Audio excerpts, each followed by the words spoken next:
Yeah, no. All right. Oh shit! Forgot to press record on the other thing. Oh. Yeah. CRTs, folks. Gotta love them. Yeah. All right. All right. 3, 2, 1. Let's rock. Hey everyone, this is your old pal Cube the Third, and welcome to the 11th episode of Otaku Midnight, second season. Today, I have my host. Hey guys, Kevin Faulkner again. You know who I am. Yeah. And I have another guest, basically another reoccurring guest slash returning champion. I have ChibiUFO. Please reintroduce yourself. Hello, everybody. Welcome to February, where, oh god, it's so cold. Also, ice is everywhere. Yes. Unless you're in the west or the far east coast, in which case, hopefully you enjoy that weather. It's too warm. Go enjoy it. Just go embrace it, enjoy it, and be glad you're not living in Iceland. It's fucking 40 degrees warmer than it should be. Oh dear god, wow. Yeah. It's like in the 80s now. What the fuck? Wow. In February. Oh. In February. That's, yeah, it's a little surreal. It's like, I should still be bundling up at night. What the fuck? Or at least have, like, decently, like, windbreaker sweater level weather, not like, okay, I can just wear shorts, whatever. I actually had to go out and buy myself a shorter sleeve shirt at Goodwill because it was too fucking hot. Well, meanwhile in Ohio, I'm basically being bullied by Cherno, so, there's that. Yeah, enjoy that ice. Hope you enjoy, like, ice everywhere. Like, oh, I'm gonna go try to walk. Oh, ice. I'm gonna go try to do this. Oh, ice. Like, oh my god, come on, don't. And also, don't forget frigid cold. Basically, I have to like, oh Yep. man, like my, I am really kind of paying the price on not taking out my air unit when I did, because my room is a fucking freezer. Cause I had to basically just dress in layers in my own fucking room. It is so surreal. So basically, just imagine I'm basically just like a freaking burrito. Oh my god, it was not. Hope you enjoy the constant warm and then ice cold, and then warm and then ice cold weather again, because that's also happening in my area. And oh dear god, is it ever obnoxious? Because one day it's like, oh, it's actually walkable outside and the weather is decent, and then it's like, oh, hey, everything's gonna melt, and then it's gonna freeze over again. So here's some more ice, and it's like, can we just have like a day or like a week of consistency, please? Thank you. Weather. Yeah, so basically, Mother Nature being an asshole and all that stuff. Mother Nature sure likes kicking our asses, because oh dear god. Because here's what. Hey, the nice thing is we're already several weeks into February. It's just like one more week and a half, and then we'll finally be into March, and then that will hopefully, keyword hopefully, bring us some more stable weather, and that should lead us into spring, and then things should be better from there. And hey, spring's always nice, makes everyone feel good. The weather's finally changing to a better set, and then all that, etc., etc. Okay, so who wants to go first on what they're doing and all that stuff, like what they're watching and all that stuff? Guess I'll go first. Yeah, as usual. Yeah.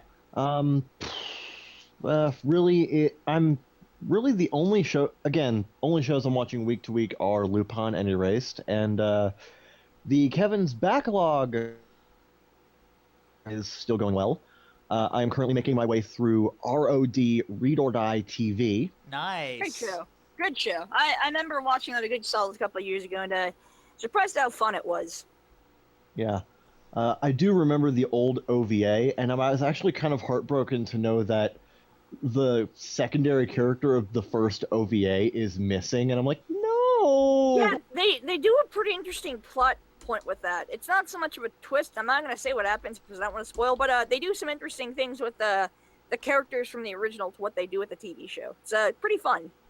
Still holds up. Both those are already quite a few years old, but I don't know, if you're down for like a fun little action adventure that's just sort of a nice brisk anime, there you go. Well, Going to be making my way through that over the next week, and yeah, that's pretty much it. One of the next few shows that are going to be on the backlog. I can definitely say that one of the shows on the next backlog poll is going to be Food Wars. Woo! Yeah, Mostly because I've been hearing mostly some, because my friend mostly because my friend Jiu no Tenshi has been bugging me about it, but okay. I've been hearing a couple of rebriefs about that. A lot of people are actually starting to watch it now. Like it's kind of weird, but I've been hearing a lot more of like attention for it now after it's sort of I think finished. A lot more people are starting to watch it, and they're starting to like, oh, the show was actually kind of neat. I'm sad I didn't watch it like then. I've been hearing a lot of Yeah. Yeah. repraise, and I like.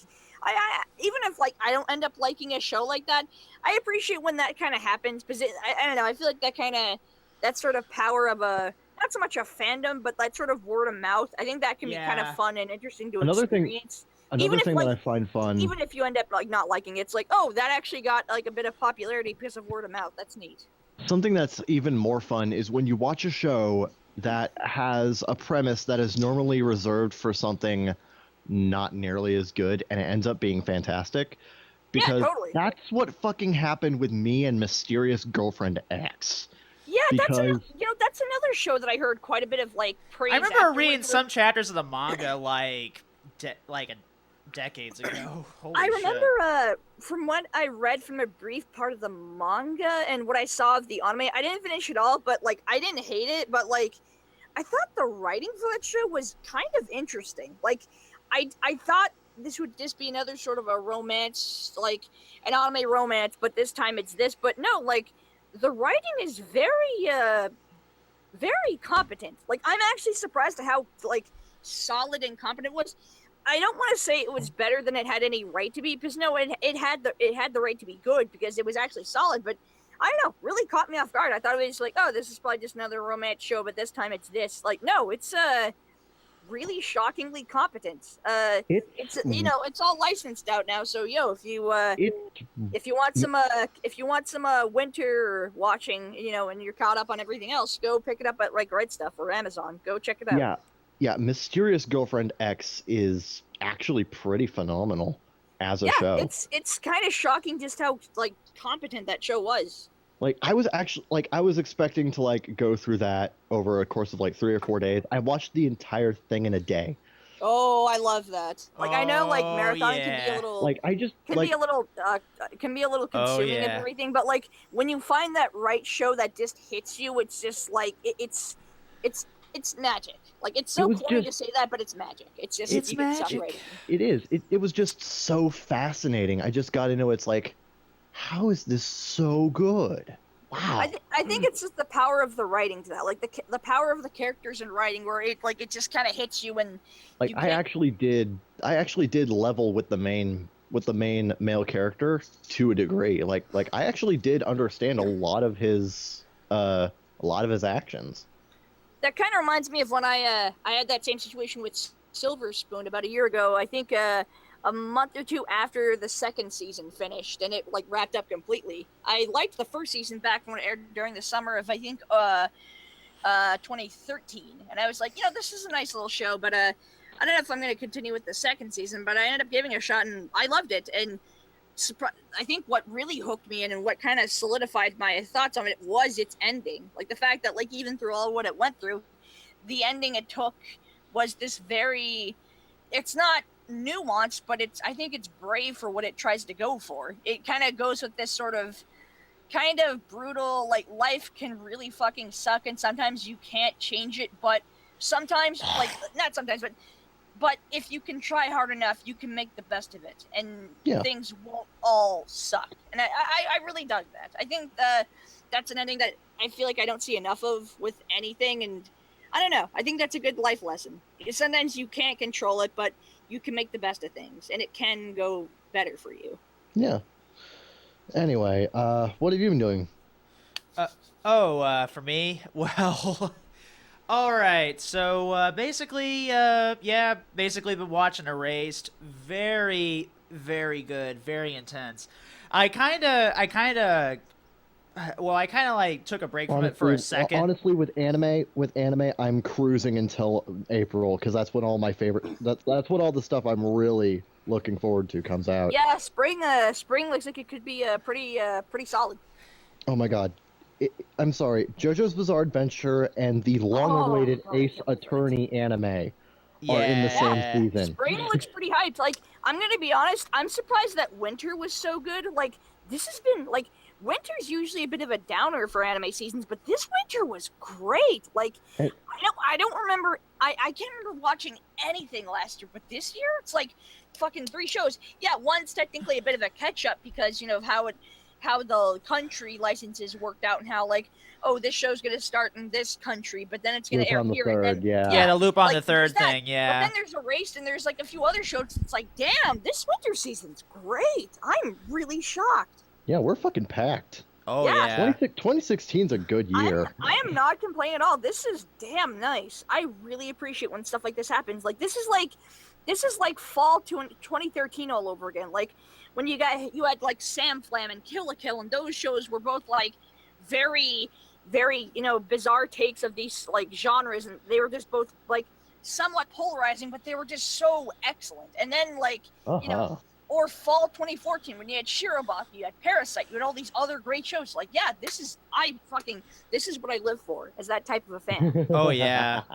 And also apparently this season with Dimension W actually getting on Toonami and all. So I'm like, yeah, that's cool. Yeah, it's kind of interesting to see how Sentai is taking over like what it's doing with its whole Toonami shtick. Yeah. I'm in a part of the world that doesn't get Toonami, but online stuff I can always research, and yeah, I'm kind of shocked. Like, wow, Sentai, they're really throwing everything at this deal. They're not. And also, they're not wasting it. And also, Funimation's kind of like been getting back in the game too with a broadcast dub on Toonami, which I felt like kind of made sense anyway, in my opinion. Yeah, that's a nice little modern take of this sort of thing. Like, if you're gonna use this whole if we have this hey, Toonami is back. Let's try to do something with it, and there you go. I do believe TV still works. It's like they suddenly remembered. Oh right, we did that thing with Space Dandy. Let's do it again. Yeah, exactly. Let's do it. Space Dandy, funny enough, ended up being a pretty big hit for them and Toonami. Like the ratings for that show were pretty good. Not pretty good. Not pretty good. They were great. Yeah, Space Dandy got consistent 1 million plus ratings. I think one of the episodes almost did better than a Colbert Report episode, and that's just what the Yeah, it was wow. neck and neck with Colbert Report that week. That is amazing. Hell, the fact that something Anime's back, bitch. Something I'll give credit to both Funimation and Toonami for doing was out of all the shows I've always recommended people to watch, and I made a dumb little recurring Twitter joke of get this show, you damn nerds, but the fact that they gave Michiko and Hachin a chance, I'm like, holy fuck, props. That is major props. And again, the ratings for Michiko and Hachin were pretty damn solid. Like a Sayo Yamamoto directed anime airing in a North American TV station, that's a fucking dream come true. And that's probably the only chance you'll get because Fujiko Mine, oh dear god. Yeah, they couldn't do that because of the nudity. There's way too much violence. There's way too much nudity and violence, but especially nudity. Like the opening and closing that show is just filled with tits. Yeah, it's just filled with tits. Not only tits, but there's a ton of crotch shots. There's a ton of just these pan ups and just the ending especially. Holy crap! There's no way that could fly. Actually, they tried to get Fujiko Mine, but they realized that if they did air it, they'd have to cut it to ribbons to actually get it broadcast ready. Yep. So instead, they decided to go with Samurai Champloo. Yeah, that's the better option because there's just no way that could have aired. But look at it this way. The only good thing about Fujiko Mine airing is that you wouldn't have to cut too much of it out because it's a 13-episode series, so you wouldn't have to do a full season of trying to edit. But still, you'd have to do a lot of editing. But look at it this way: Lupin the Third Part 4 is getting a dub. We might get that instead. That'd be cool. I'd be down. Marvelous. Because the guys at Adult Swim and Toonami are big Lupin fans, so I can only imagine them twisting their own arms, just as please give us Lupin, something, anything.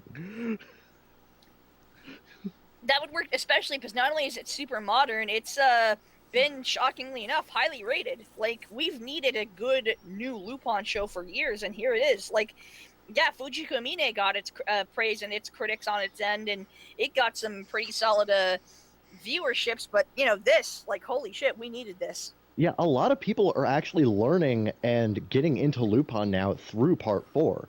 So it getting a Toonami broadcast would only do better. Yeah. Like, I can only imagine it doing well. For the Red Jacket fans who watched Red Jacket through Adult Swim. Yeah, it's good for the new generation of, like, people who are like, I want to know what this Lupin thing is, but, like, I don't know if I want to dedicate all this time to watch all these, like, you know, Green Jackets and Red Jackets and Pink Jacket episodes. Yeah, and I think it's also going to do better on Toonami because it actually introduces something completely new to the main series Lupin franchise. Continuity. Continuity and some new characters that actually work with the universe. They're not just sort of these oddballs. I want more Rebecca in the show. Oh God, Rebecca's great. I just love that in the first episode. She's just like, no. It was great having someone other. It was great having someone other than Fujiko for Lupin to actually catch up with. Well, especially just having more women characters. I like how she had a lot of Lupin's traits, but she wasn't like this weirdly written, like, Mary Sue of, like, a Lupin character. But, like, no, she's her own character. Plus, I like that in the middle of, like, that fancy wedding reception. She's like, no, fuck all this fancy shit. I want to play the French dress. I'm like, yeah, girl, you got your Yeah. Oh my God. Fuck all that bourgeois shit. I want some fucking French fries. I'm like, yeah, you do it. Rebecca fuck you, French fries. Perfectly. Rebecca just fits in perfectly with the rest of the Lupin gang and has such great chemistry with Lupin and Fujiko, surprisingly. Yeah, I know. In that episode where Lupin has to juggle 2 dates was fucking great. that was man, that show is just it's so good. I can't believe how good it is. I know, I think out of anything that still shocks me about that series is just, like, it's not the writing, it's not the characters, it's not how good it is. It's just how good that animation is. Like, wow, Japan, you actually care enough to make this show look beautiful. Good for you. Thank you. Oh, yeah. Yeah. The new characters in that show, though, are probably my favorite part of it because there are three specific new characters for the show. Rebecca, Nyx, and now Vincent Van Gogh. I love that. Vincent Van Gogh. Okay. Yeah, I'm not kidding. I think it's a bit of a spoiler, but Vincent Van Gogh is in this show. Yeah, and the way they handle him, I don't want to I don't want to say anything else. I want to let the viewers watch for themselves, but trust me, you'll have a ball. I love how Blue Jacket kind of balances itself out as a Lupin series. Like, what it takes from the other shows, it's not trying to be one type of Lupin. It's trying to be a new type of Lupin, but it also takes some values from each series. Like, it takes a bit of the wackiness of Red Jacket and Pink Jacket. It takes a bit of the gritty kind of design of Fujiko Mine and Green Jacket, and I really appreciate that because as much as I like, I'm sorry. You also have some of the whimsy and you also have some of the whimsical elements of Castle of Cagliostro in there too. Of Ghibli Lupin, which oddly enough also kind of matches into Green Jacket, because Green Jacket had that weirdness where one set of episodes had that gritty kind of mean crime set of Lupin like Fujiko Mine, but the other side of Green Jacket also had the fun, whimsical side of Lupin, which was kind of funny. But yeah, I like how Blue Jacket takes elements of all those without making it some, like, obnoxious perfectionist thing. Yeah, but also introduces its own new elements to keep things fresh as well. It's just it's the perfect Lupin anime, honestly. And I appreciate that they are trying to bring back the gritty Lupin thing without making it too obnoxious. Because I as much as I like fun, wacky Lupin, I also kind of appreciate gritty Lupin. I mean, you don't have to necessarily bring back drugging a girl and raping her in the manga Lupin. You know, that's cool. I don't mind you. You don't have to bring it back. That's totally cool. But, like, the gritty Lupin itself, I like. Like, yeah, one of my favorite Lupin specials is what was it? It's called Island of Assassins in America, but in Japan it's like a whole other title. It's like in memory of Walther P-38. Yeah, there we go. That's the one. It was like the gun name, and it's I really love the Walther P-38 special. I remember when Funimation brought that out like a whole decade ago, and I watched that. That was a really good one. It's my personal favorite of them. Solid animation too. Mm-hmm. I Yeah. like the Dazaki specials. Those are great. Because man, I'm just Dazaki. Good. Well, I don't blame you. Yeah, Yeah. R.I.P. But what a legacy. That Yeah. like there are people who helped create anime. There are people who helped like establish it. But like that man, like his legacy deserves to be shown and spread to the new generation. But like I think people just need to remember just how great of a fucking director that guy was. But that's Oh, for yeah, like a whole nother podcast. Yeah. Speaking of Dazaki, he did the last half of Rose of Versailles. Have you seen that one? Yep. Oh yeah, Rose Nice. of Versailles is a masterpiece. Oh, Like that yeah, is a yeah. shoujo masterpiece. Like it's amazing how much that show helped define that genre. It's also pretty clear that Ryoko Ikeda did her research on the Victorian era. It's also a bit of proof of just how brilliant of a writer and artist she was. Like, Oh, yeah. it's like I think for some you might notice that like no, they weren't that great. They were just lucky, or like no, they're good, but they're not great. But no, she's genuinely great. Oh, yeah. Like, I remember back when I was first getting into anime and manga, like, really deep, I found a volume of From Eroica with Love at a comic book shop, That is so good. and I just paged through it. I'm like, wow, this is actually really solid shit. For me, what kind of established me for Dazaki and Ikeda was, and I'm lucky I was able to get the DVDs. I think you can still get them, even though I know they've said that they're going to be destroying copies, but they technically still have it because I've checked right stuff. Oh yeah, like, the Anime actually. Souls DVDs. Yeah, but what established me to both of those creators and what like made me like, yeah, I love them. They're both fantastic genius creators. Was Dear Brother. That's another series that like it shouldn't have aged so well, and to some maybe it Brothers, hasn't, no but end to to my me tears. it's gorgeous. It's fantastic. It's another shoujo establishing type of a series. What it does, what Dazaki, the way he directed it, it's just beautiful. Dear Okay, Brother then. is a solid modern classic. It needs to be reestablished. Somebody needs to get the license for it. Get that out on streaming, and like establish why this show is so fucking important.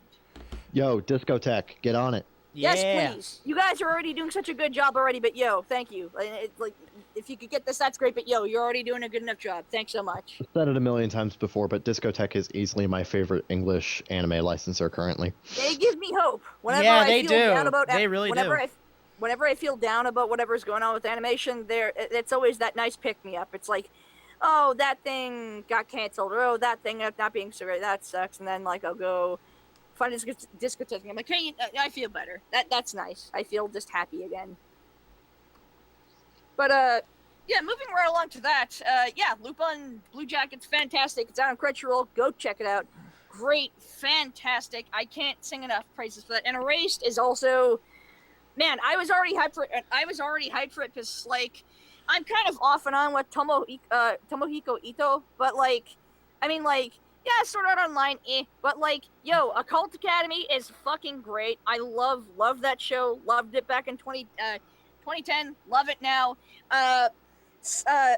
Silver Spoon is a show I know not everyone kind of got, and they thought, like, oh, it was just something, whatever, who cares, but, like, I'll fight for it, but I'll fight for it especially for that second season. That second season was fantastic. What a brave ending.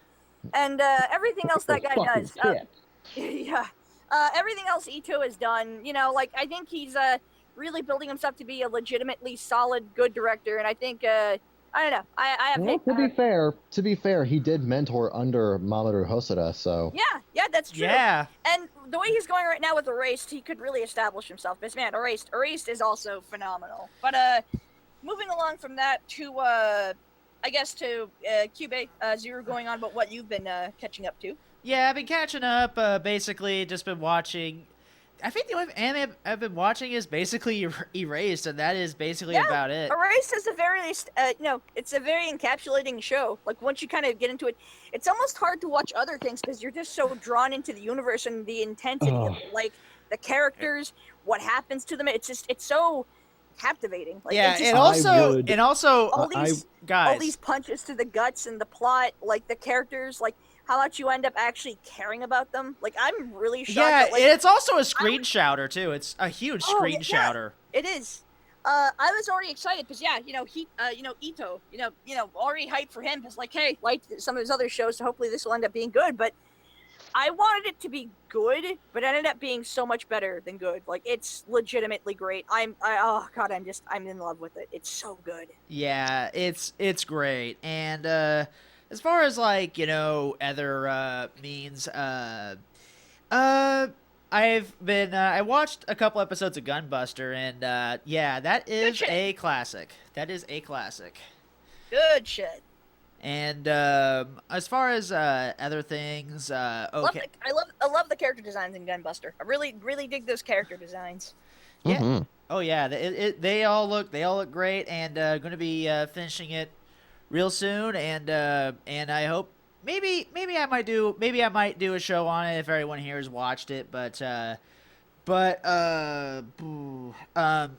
of course, for as far as TV, kind of like re-caught up with Better Call Saul, and kind of watched the season premiere, and that was pretty damn good actually. And I hope this continues to be a really good spin-off of Breaking Bad, because Props to going it. keeping that series so competent, even though it's like technically like a bit of a spinoff and like somewhat of a prequel. Like props to keeping that competence. I kind of want to say this. It's just like when I first heard about it, I was going like, AMC, come on, stop trying to milk. Well, especially when it's just like, I hope whatever you're gonna do with this, you're not just gonna make Breaking Bad 2. You're gonna try to do something different. Like, you'll take some of the characters of Breaking Bad, but you're gonna do something different with them. It's not Yeah, gonna be like, oh man, more intensity, more raw thrills. Like, no, let's do something different with I'm, this. I'm surprised how there are some real legit funny moments in Better Call Saul, like the I'm not toilet buddy. surprised. I mean, you got Bob Odenkirk, and that guy is like, I know he's hit or miss with a lot of people, and like he has his fans and is not so much of his fans, but he was and he still is a big name in the alt comedy scene. And as someone who actually who loves alt comedy, to see him where he is now is kind of amazing. To see him as this really great, solid, dramatic actor, which, by the way, for those listening who are fans of Bob Odenkirk and his recent dramatic turn, little recommendation for you. Go watch season 1 of Fargo, because number 1, it's fucking Fargo and it's fantastic. But Oh number 2, yeah. go watch Nebraska. One of my favorite movies of 2013, and he is phenomenal in Nebraska. He plays such an interesting character. The contrast between him and Will Forte's character is so great. Is such great realistic writing. Loved it. Loved his performance. Just perfect. Um, and yeah, it's and been I kind of fell into a hole recently, and well, for those following me on Twitter, you're not going to be surprised what I'm going to be talking about. So, like a couple of weeks ago, like I think like a day after the last botched podcast kind of happened, uh, Yeah. I What? t- yeah, I took a gamble, and basically and plus, well, it was $9. I thought, why the hell not? Uh, I got Undertale, Nice. and Yeah. yeah, Undertale. I know. I mean, I've pretty much been talking your ear off about it, Chibi and all that stuff, and Yeah, it's it's I've a also said my piece on it. Yeah, it's I think it deserves its legacy. It's a very interesting game. Props to Toby Fox. You made it. yeah. I know it sounds shitty to establish something with just one thing, but no. Hey, you started from Earthbound and fan game hacks and Homestuck to this. Yeah, hard work and to be honest, paid off. if this does become like the quote unquote new Homestuck, I would be okay with this, because let me say this: unlike Homestuck, which I find Homestuck to be a big pile of bullshit, I think I love yes, concept, and I love its ideas. Like, don't get me wrong, I love love the ideas of Homestuck, but its actual execution, I was just like, it's just man, felt convoluted. I hate when this happens. I love all of its ideas and the writing, and I love everything about it except its execution. It's not that it's not hooking me. It's just that I can't get comfortable with it. I Yeah, can't sort of melt into it. It's not doing it for me, and I hate when that happens. It's such a heartbreaker. I'm honestly pretty happy that the Homestuck fandoms kind of died off as Yeah, as I of mean, late, you know, 'cause- it's annoying. It's already been like 6 or 7 years since that whole thing was established. Well, not 7 years, but it's been like 5 or 6 years since that whole thing's been established and it's run its course. So it's had its healthy run. So I think, except for like maybe the hardcores and some of the casuals, it's like it's just sort of laying low now. I like how the word casual's kind of become a fucking swear word. You fucking casual. I kind of hate that. You know, it's just like, oh, it's always been a curse word for dumb fandoms. Or like, oh well, you like this thing, but you don't know as much as me. You casual. To be fair, I've fallen under that category in the past, but not anymore. Dude, we all have. We've all had our asshole moments. Come on. We've all had our shitty days, but as long as we're actively trying to be better fucking people, then there's progress right there. Don't give up. There is. Sorry, hope. I don't mean to sound like a generic shonen anime, but there you go. Everyone has their moment. But yeah. Insert the opening to Naruto here, I guess. I don't know. Come on. Anyway. So, just saying, guys, so come on board and bring along all your hopes and dreams. Together we will find the great things that we're looking for. One Piece. But I do want to say a couple things about Undertale without spoiling. Okay. Yeah, sure. Okay. I'm going to say this right now. If you like Earthbound and RPGs, and if you like shoot 'em ups, I totally recommend you check this out because, I kind of feel a little bad I didn't get into it sooner because I kind of felt like if someone just told me it had shmup elements, I would have been like, you said that? Go into Steam right now.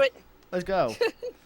Yeah, totally. It's like, all right, let's do it. Although I was kind of spoiled on how to play it because I heard like you're not supposed to know, you're supposed to play it. I guess I'll say it. You're not supposed to play it that way. Said that with Undertale, it's like, oh, you should technically go in blind. But I'm like, I think if you give them a small little hint, it won't hurt. It'll give them something to kind of look forward to without giving anything away. Like it'll just give you a little, like, just a tiny little hint, like don't kill, like basically a little crumb of a hint. Yeah, because that's what I was basically told. Because I heard like. I was basically kind of like tipped off beforehand. It's like, don't kill anything if you want the best ending, basically. Well, yeah, and that's what I did. That is that game sort of notoriety, And I will say, even despite the game, the only thing I will say, probably a little bit quote unquote bad about it, the world feels a little bit too small. But considering it's basically underground in some mountain, I guess I can kind of forgive it. For that. And it's also very dreamlike, and dreamlike worlds, as much as they may seem big at first, tend to be a lot of sort of cramped in, kind of just like usual parts of someone's subconscious, that sort of thing. So yeah, and and also, I mean, I was kind of like, the characters are pretty fun. I personally really dug it. Just a little bit of an announcement. It's not going to be next podcast. It's going to be a little bit down the line because I don't know when. We're going to be doing an Undertale podcast, so yeah. And I know that's probably something that Kevin's going to be probably out for, and that's okay. Yeah, I'm not going to do that one. That's okay. That's fair. Yeah, I'm down and out for that one. It's okay. That's okay, dude. When you can't hang, don't worry about it. Okay. There. Honestly, if I fucking ran this podcast, we'd be doing like a Xenoblade episode. Hey, that's cool. I happen to have Xenoblade. I need to like seriously sit down and play that game. But the version, you can always get that 3DS version, which came out I think last year, and it's still widely available and cheap, and it's a good alternative. So that way you don't have to take a life savings account just to buy the damn Wii game. Yeah. I actually do have the Wii version, but the 3DS version I have is the a Wii version version. too. Yeah, it's excellent. I'm glad that it's on a portable. Like, such a great idea. Like, that type of a game. Like, now you can just have it on the go. If you're on the bus, if you're just wherever, you got some time to kill. There you go. Yeah. Plug away for a few minutes. Yeah. It's believe it or not, despite how fucking huge Xenoblade is, it's pretty much perfect for handheld. Yeah, totally. One more thing, and I'll shut up about Undertale. But yeah, it's a fun game. But don't play it the other way if you want your heart unless if you want nightmares at night. Just saying. Don't do the genocide run. I'd say if you're gonna play for it, I'm not saying get ready for emotions because I feel like that kind of leaves this big, wide open thing for expectations. But just be kind of ready for a game that may take you somewhere in an emotional journey. I'm not saying it's gonna make you cry. I'm not saying it's gonna make you laugh, but make you laugh. But it's gonna be like Earthbound in that like you're gonna feel something. Like it's gonna take It's definitely you somewhere. Like I just realized something. What up? All three of us have Ume Aoki avatars for Google Hangouts. Man, that is kind of weird. I didn't. Whoa! Holy shit! Oh yeah, since I have Miyako Oh, and damn. I still have my Sayaka from the podcast. from the Dokes casts. I From the Dokes didn't really and think Genie about cast, that. Excuse me. I've had Monica flipping other people off for years. Okay. It's a good one. I love that. She's just like, oh, like, no, But- go away. But yeah, folks. But yeah, Undertale, good game. You don't ignore the fandom. It's not Tumblr bullshit. We assure you. I'd say ignore the fandom, but like, hey, no offense, everybody. I love all you. You're all great. I'm not saying this to the host. I'm just saying to everyone in general. Yeah, You're all honestly. great, but it's like, okay, I'm gonna sound a little long-winded with trying to establish my point here, but like, love you all. Y'all are great, but as much as a fandom may be annoying, I just want to say, I know it's hard sometimes, but try to just be a bit more open-minded towards younger people. I know they can be a little hyper-energetic, and that can seem a little obnoxious, but remember that you were that person once, Yeah. and can you just, like, try not to immediately shit on someone else's parade, because it's like, look, we're already surrounded in enough negativity as nerds, as we want to destroy shit and just take a cynical dump all over everything. Let's just try to be positive. Let's just try to be accepting. Let's just try. I'm not saying you have to. I'm not telling you how to think. I'm not telling you how to feel, because I know some nerds have that problem too, where if you say something, God forbid you do, they're gonna go, stop telling me how to think. I'm not. I'm just saying, try. That's all I'm saying. Try. Yeah, like I can't say don't check out the fandom, like stay away from fandom, because I am actually friends with one person who's really big into Undertale. She goes by Chibi Rose. Oh yeah, I've seen her that's pop how up on you Twitter. learned about Sans and all that stuff. Yeah. Yeah, and you know she's Sans, she's how a you fun pronounce it. she's a fun person, and she's big into it and makes a lot of art about it. But you know I can't say stay away from the Undertale fandom, because I admit I find a lot of the fandom very charming. Yeah, it's actually kind of Also, cool. I feel like saying stay away from a thing, as annoying as the fandom may be, is just kind of dumb. Where it's like, look, I'm not your guardian. I'm not whatever. I'm not gonna tell you to stop doing a thing or stop seeing a thing. Just experience it for yourself. If it doesn't click with you, that's cool. You don't have to go. But if it does, hey, cool. Hope you enjoy. Hope you have fun. Hope it's positive for you. Hope it makes you feel good. I hope it makes you feel good, you know? Yeah, it's a good. Yeah, I mean, it's a really. I mean, like I said, it's a. I mean, like I said, you know. I mean, I'm just gonna flat out say, I think Undertale is a good game, and it's not a lie. So you know, I wouldn't be playing it. Believe me, and this is coming from someone that doesn't. And you know, I'll just flat out say, I mean, I do kind of consider myself kind of a casual gamer. I know people kind of hate, kind of like are allergic to that term. Fucking casual. The thing about casual gaming too is that it's so open that you really can't pin down what being a quote unquote casual gamer is. Like, Okay, it's so I should probably open. rephrase myself a little bit. I'm a hardcore retro gamer, and I'm a casual modern gamer. I should probably Anyway. Modern, just like yeah. you want to just dip your toes and stuff. Which that's totally fucking cool. That's how you. Yeah, being hardcore is like you're gonna stick your dick into it. You're gonna throw your body right into fucking it and just like, oh god, hope it works. Yeah, because it's like I'm much more okay, but yeah, I'm not gonna Can't have grab a into proper a tangent. Can't have a proper podcast these days without one sexual reference. Can't have a So proper. considering that this is a Deadpool episode, we're going to have a lot of those, so strap in. Yeah, no kidding. Dicks everywhere. Yep, let's go. All right, yeah. You can't have a proper podcast without dick.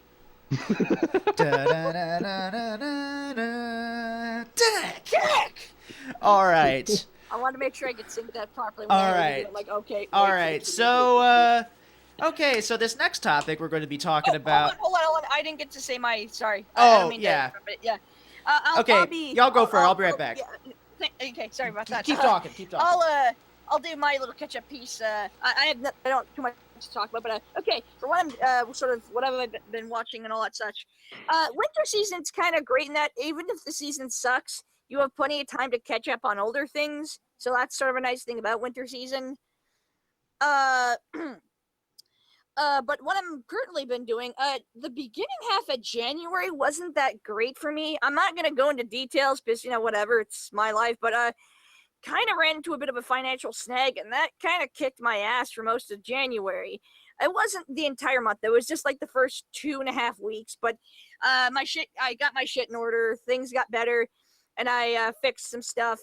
So the last half of January was much better for me. But throughout January and this month of February, something that I've been doing that I've been starting to do for the past, I'd say almost 2 years now.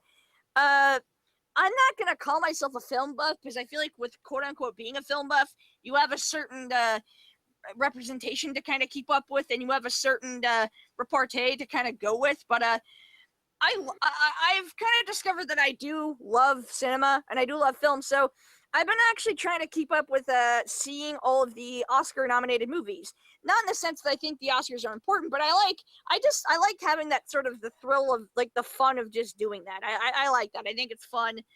I've seen, and as of right now, I've seen all the Best Picture nominees except for Bridge of Spies. I've seen Fury Road. I've seen Room. I've seen Brooklyn. I've seen what else? Let me just quickly actually cue this up. Best. Sorry, but Isn't Bridge of Spies directed by Spielberg? yeah, it's the Tom Hanks one from I think November. Wait. Yeah, it's I've heard pretty good things about it.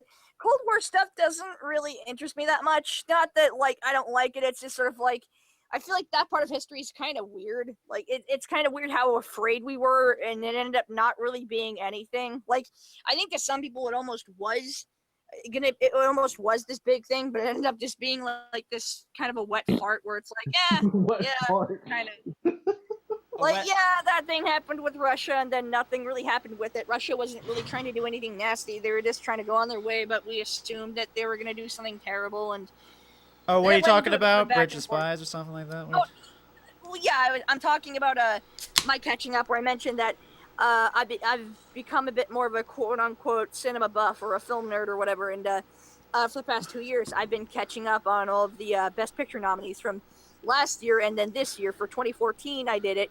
2015, I'm doing it. For 2015, I'm doing it right now, Woo. and I've seen just about all of the best. I've seen literally all of the Best Picture nominees except for Bridge of Spies. I've seen Brooklyn. I've seen The Big Short, which I loved the Big Short. I've seen Spotlight, loved Spotlight, really powerful movie. Saw Room. Room was extremely emotionally powerful. Loved the twist midway through. I'm not going to say anything about it because the more blind you are about the movie, the better it is. You're tearing me apart, Lisa. Oh, no. I had to. Of course, but saying that you do have that risk of going in there and just like someone doing that. I'm sorry. That was bad. Let me give myself this. Anyway, that's done. I'm sad that Keikaku Cat isn't here because I could have perfectly synced up with the oh hi Mark. But alas, hope you're watching, Mark. But anyway, so yeah, Room. The more blind you are about that movie, the better it is. Very captivating movie. Great performances. Something that I was really shocked by. Brie Larson was fantastic, of course, but the child actor in that movie. I feel like with kid acting, it's a very. This is either going to be terrible, or they're actually going to be legitimately, or they're going to be just like okay. The kid actor in Room was phenomenal. Some of the best acting I've ever seen from a child in years. His emotional range was great. He acted like a real kid in that situation. He wasn't smarter than every other kid in a fucking thing ever, because I see that a lot with how kids are written in movies, where for no reason, this child is way too intelligent for his or her own good, and it's just really obnoxious, and it's like supposed to be cute, where I'm like, no, that's actually just kind of irritating. I get why you think it's cute, but I don't. But Thank you. no, the kid in this movie is a great little kid. His acting is fantastic. His emotional range is great. He has mental breakdowns over the situation he's in. He's curious about the world. He's trying to understand what his mother's going through. He's trying to understand what the world is, and like he's just phenomenal. I hope the best for that kid. Hope his career goes well. He was great. Yeah, continuing on. Big Short, I fucking loved that movie. I loved how brave it was for taking the concept of the global economic crash of 2008 and how, oh my god, we were almost totally fucking screwed with that. We almost dodged that bullet. I think that bullet still technically hit us. Like, it just kind of nicked us in the arm. We're just like, just kind of still feeling, we kind of felt the pain of that, but it just barely missed us. Big Short was great. A lot of great performances in that. Spotlight was great. I was a little worried about how Spotlight was going to turn out. I thought they would write all the main journalist characters as these sort of cynical assholes who would shame the victims and then go off on these big dumb tirades about how awful humanity is. But no, they're great, interesting, sympathetic, journalistic characters who are not only trying to uncover this horrible, horrible tragedy, but they're trying their best to be sympathetic towards the victims, and they're trying to just show the world just how awful this, like, just what this is and why it's awful. Not just it's awful, but why it's awful and why we should care and why we should pay more attention to this type of thing. And a lot of great performances. Rachel McAdams, I miss her. I'm glad she's back in this. She was fantastic. All the other great performances, all the other actors were great. I've said this before about Birdman, and I'll say it again. You know, whether you're a fan of him or not, I'm sorry, I just gotta say this. It's the nostalgia nerd in me. It's nice to see Michael Keaton in movies again. It's just yeah. Like, man, I love that guy. He's hilarious. He's a great dramatic actor. It's just nice to see him in stuff. Like, man, Michael Keaton, good for you. Good for you just being back in movies. That's right on. But yeah, Spotlight was great. My number one movie, which unfortunately got nothing in the Oscar run, it got some Golden Globe nominations, was Grandma. I've sung my praises for it on Twitter and previous podcast. I'm going to say this right now. It's available out on DVD and Blu-ray. Go see Grandma. It's phenomenal. Fury Road. Who saw that coming for Oscar nominations? Man, that has a nobody. Man, and that's great. You know what? Great for them. Fury Road was phenomenal. Great performances. Lots of great action. I am rooting for Fury Road to win, by the way. That's my thing. Like, I know Grandma didn't win, and I'm all kind of buttered about them. Like, oh, Grandma got nothing. Fuck everything. But, like, no, you know what? I'm still rooting for... you know what? Like, this year's Oscars is kind of great just because I'm actually rooting for a lot of movies. It's not just one movie and everything else sucks. No, I'm rooting for a lot of movies. I'm rooting for Spotlight, Big Short, Fury Road. I'm rooting for a lot of movies. And, like... And Brooklyn, too. I even liked Brooklyn, and I thought I would hate that movie. But anyways, like, you know what? I hope the best for all those, but especially Fury Road. Because Fury With Road the Oscars... Sorry. No, what's up? With the Oscars, normally all I care about is the best animated feature. And I just want to say that normally I'd look at the nominees for best animated feature, and I'd be like, come on, couldn't you have gone with a Studio Ghibli movie this time? But... Or just kind of go like, man, this actually wasn't that great of a year for animation, but no, this year kind of was. Yeah, but, Inside Out. No, but here's the thing. Mm-hmm. Normally, the past few years have been bum years for Pixar. Yeah. And the Pixar movies, and Pixar still gets all the best picture wins, but this year, even though we also have a Studio Ghibli film in the form of Mario, we have Mario, a few other legitimately great like animated movies, like A Boy in the World. That looks great. But you know what? If Pixar wins this year, then they fucking deserve it this time. Yeah, they actually do. I can agree with that. They actually would deserve this because Inside Out. I've said this a few other movies for this year, but what a brave movie! What a legitimately brave concept. I'm going to be completely honest. Inside Out is now my favorite Pixar movie. I think I can agree with that. It might just be mine too. I'm still deciding. Like, even after all the months of seeing it, I loved it, but like, man, that is a tough call. It may just be though. It may. But yeah, it worked for me on a deep emotional level, so Yeah, I don't want to yep, get into same, it. But same, really, same. But I think it that's got what to it me did deep. for everyone else too. It worked on that emotional level, and it was that good with that too. It balanced everything out, the way it wrote everything. Just fantastic movie. Go see Inside Out. Go see When Marnie Was There. So many great movies to catch up on. Even with like some of the shitty things happening with the Oscars, like hashtag Oscars so white, and there is some kind of shitty racism going on. There's still like competent And movies out Leonardo there. DiCaprio still hasn't gotten his Oscar. Yeah, no kidding. And Yeah, give this he man an literally Oscar nearly died already. for Revenant. Yeah, Revenant. That's a very I brutal damn still need movie. to Oh yeah, see it's another that. movie I saw. Revenant.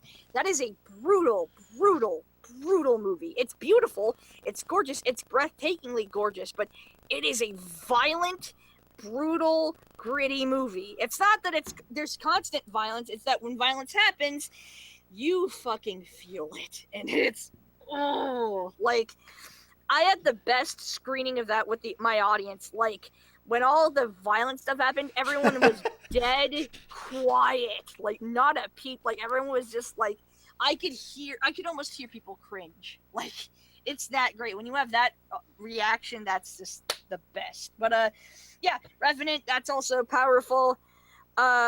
Same director as Birdman, funny enough. So hey, good for him. Birdman.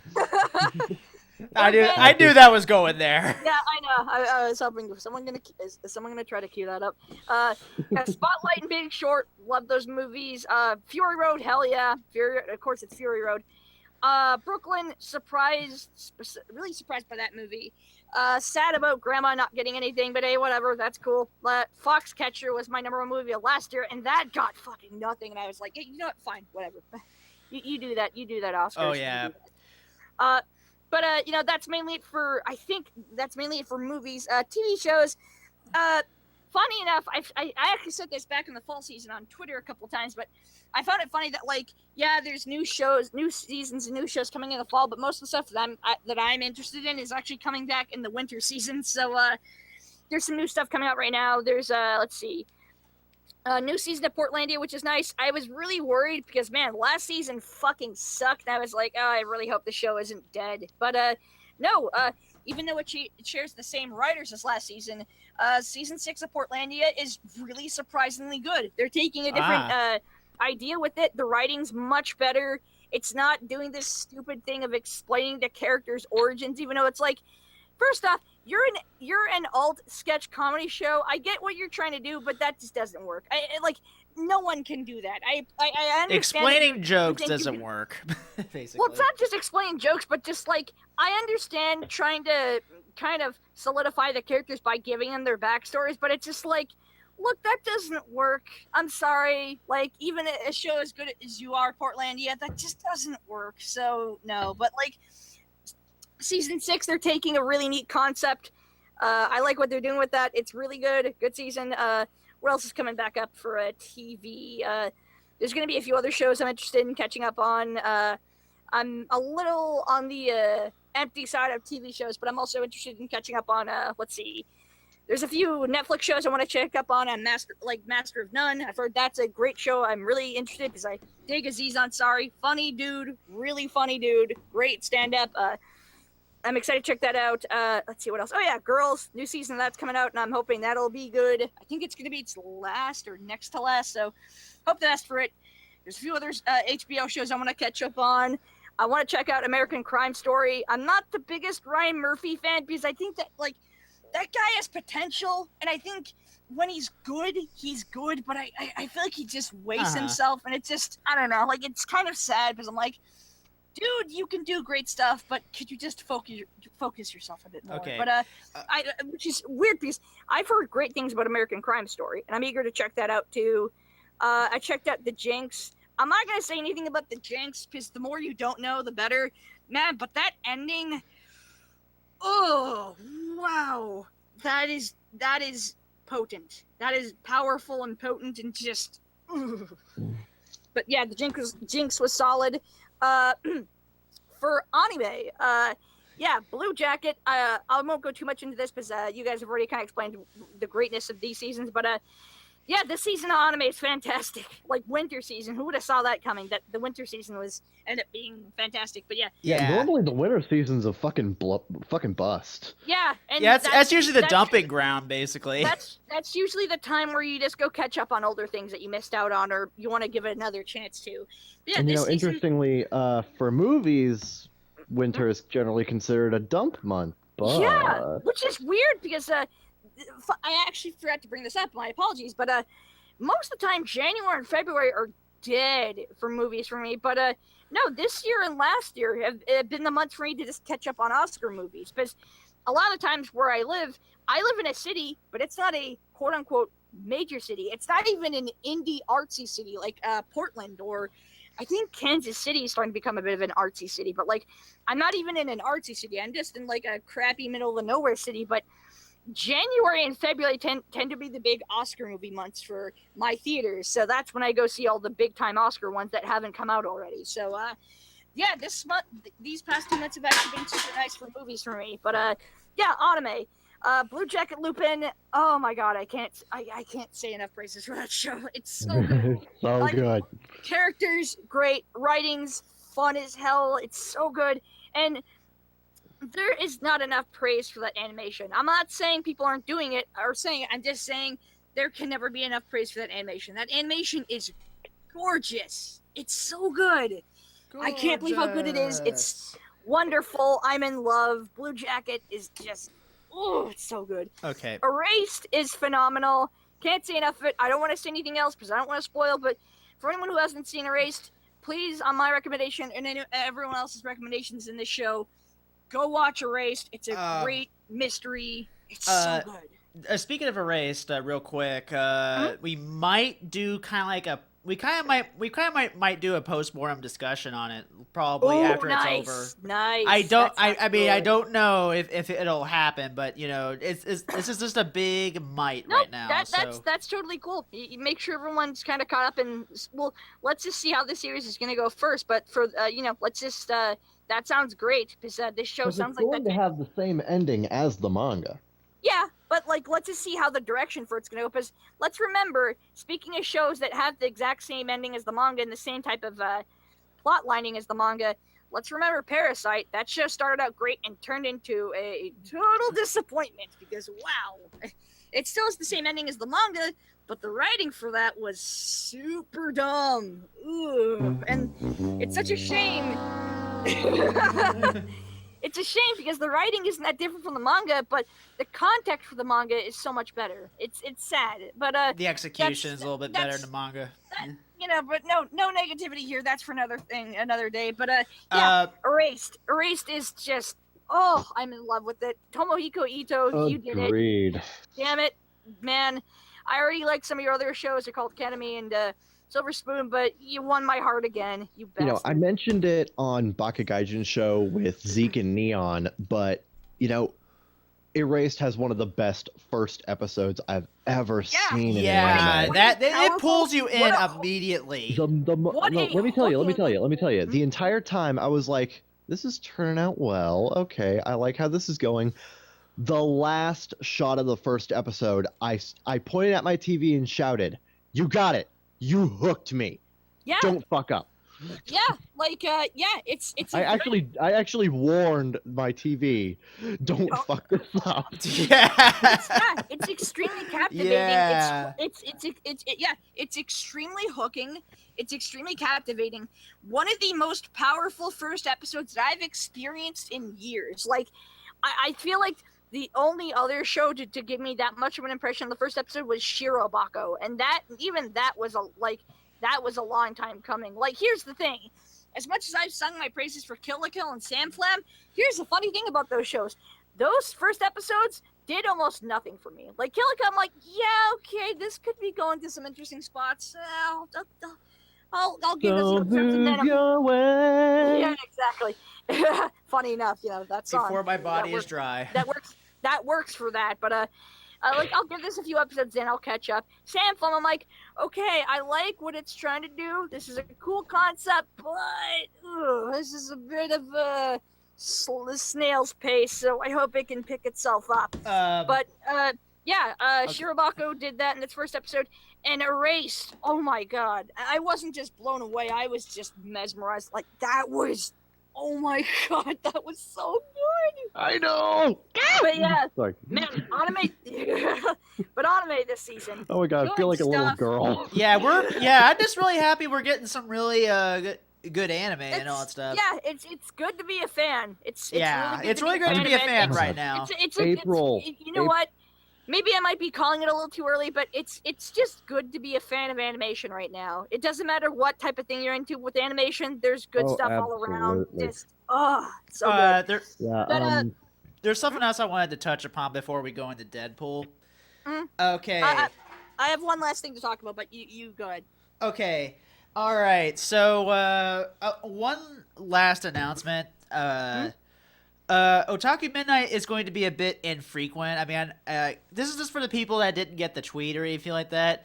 Otaku Midnight's going to be a little infrequent because I'm going to be updating the studio again, and not only that, I won't need this laptop. And the next time we go live again, I mean, not live again, but like over like maybe the next couple of months, you probably won't see this computer here. It'll be replaced by a different computer, basically. You'll be seeing a special little treat, guys. So stay tuned. Yeah, and I just want to show you guys something. This right here, folks, is the case. Get that baby. Oh yeah. Yeah, oh. check this out. Yeah, Woo! this is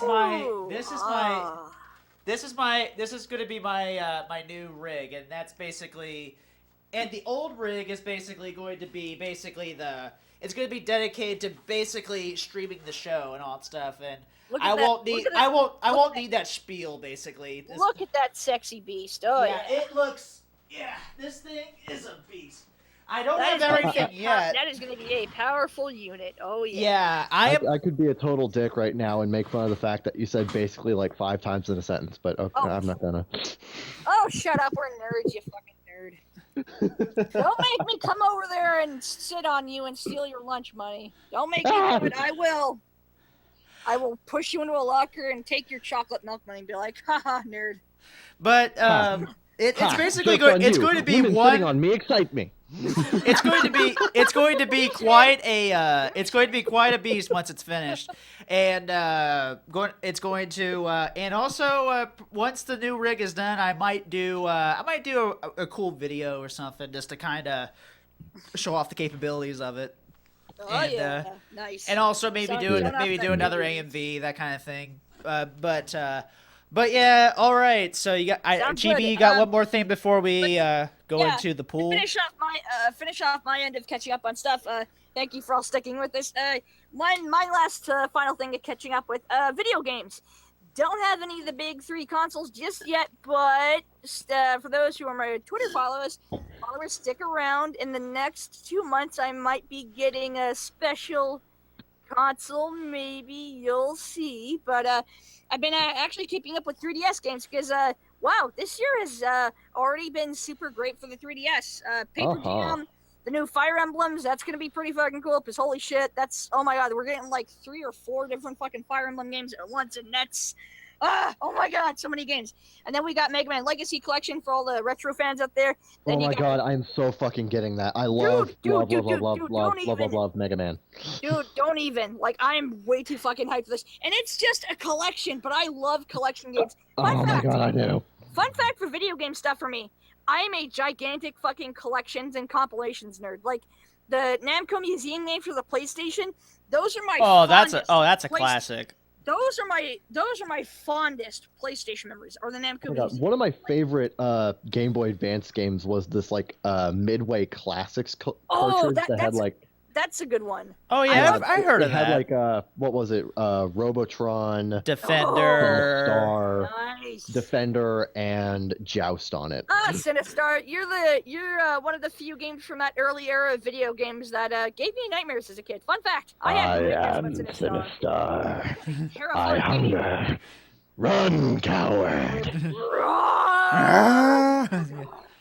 Yeah, I remember playing that and going, oh god. Yeah, that game definitely gave me nightmares. But yeah, compilation games. I'm a giant nerd for those, and I hope the best for Mega Man Legacy Collection. I'm super hyped. Love me some Mega Mans.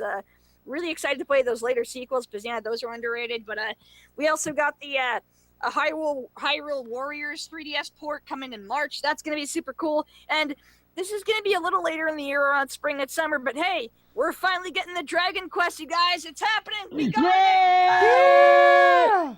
I'm totally picking up Dragon Quest VIII. I'm totally picking up. Yeah. Yeah, exactly.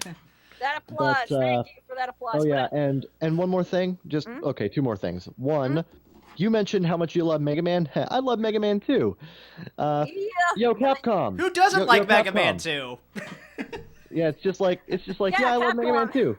Hey Capcom, I still haven't forgiven you for Mega Man Legends 3. Yep. And Sad times for that. it still stings. Yeah, And it also does. It the does.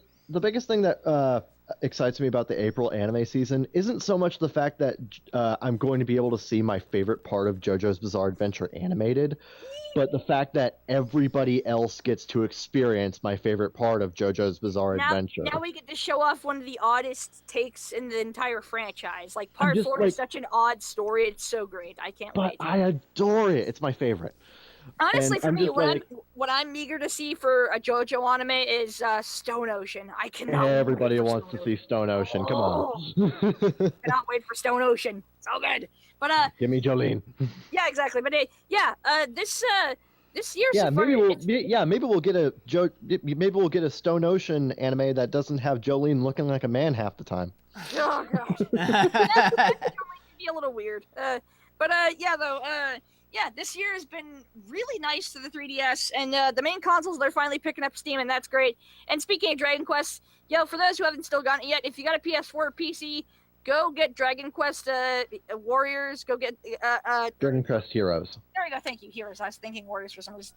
Go get Dragon Quest Heroes. Go pick that up. Go support it. You guys do have a way to support the series, so go do it. Yeah. It may not be to everyone's liking, but this is how you support stuff, guys. Like it or lump it. But it's a Muso game. I don't like Muso games. Do you like Dragon Sorry. Quest? Yes, then fucking buy it. Hey, sorry, that's how it goes sometimes with capitalism and media. That's how to just you gotta support. Capitalism. Also, that saying of through thick and thin.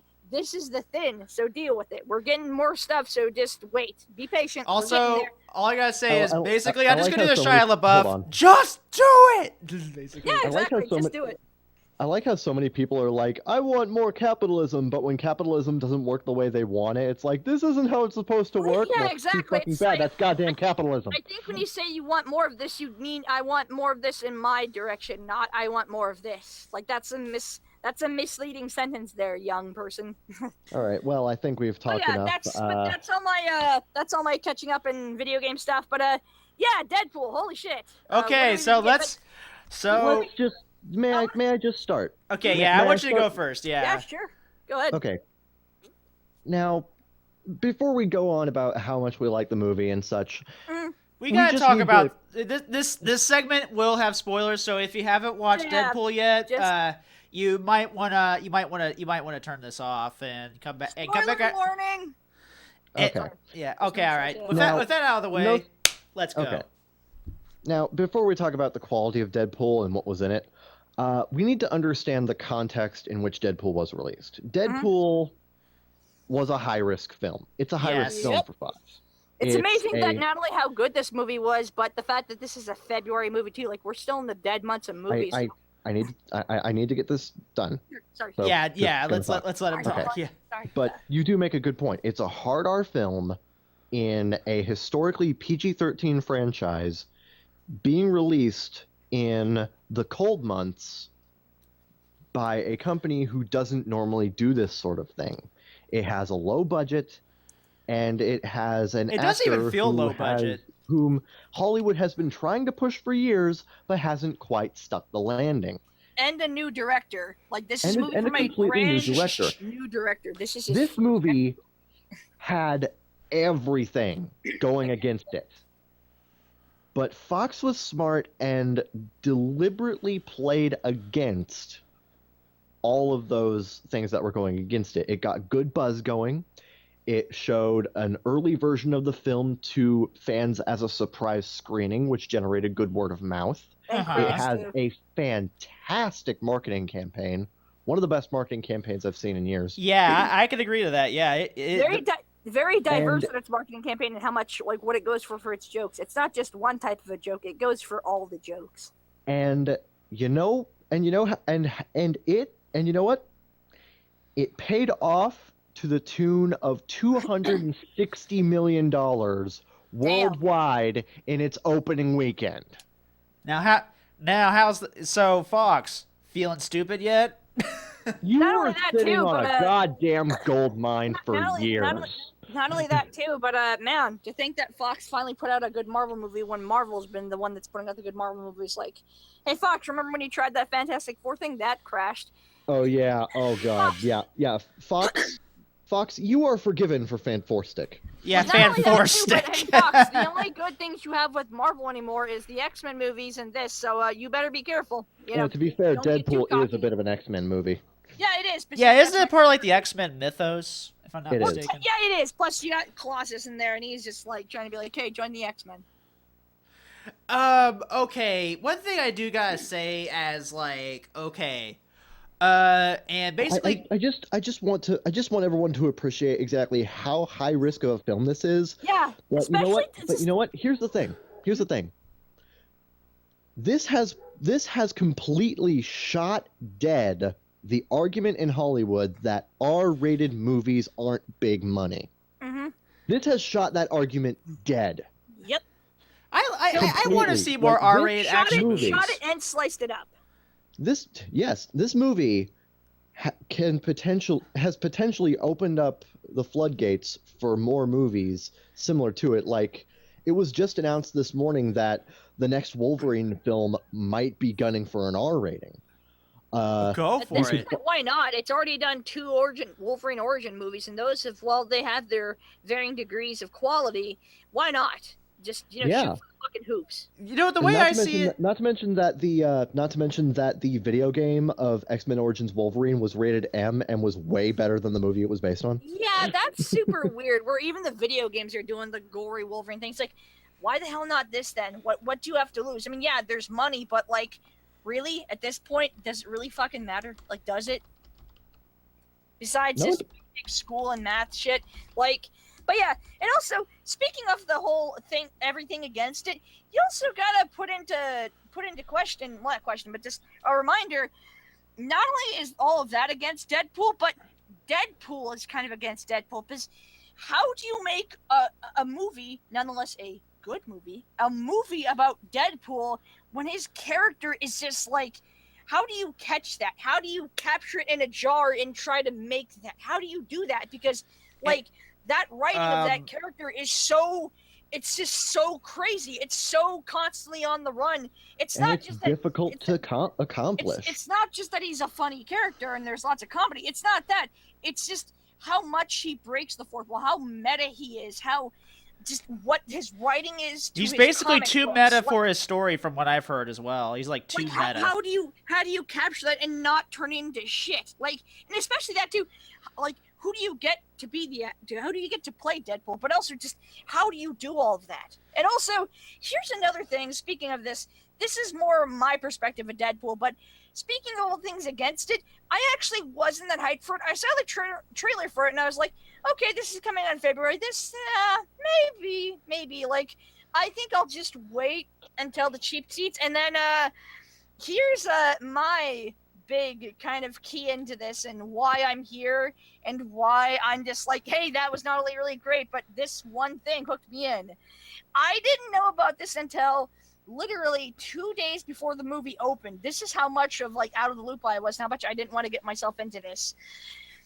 I saw on the cast list, I didn't see any spoilers, I just saw a bit of a cast list, and I also saw for some word of mouth, I was like, wait, hold on, did I read that right? Let me just double check. All right, let me just, also, I have this written down my podcast notes, I'm like, okay, Deadpool, I'll probably wait for the cheap seats to see that.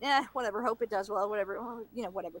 And then I saw that name, I'm like, yeah, okay, Ryan Reynolds, yeah, okay, that guy, hold on a second, Gina Carano?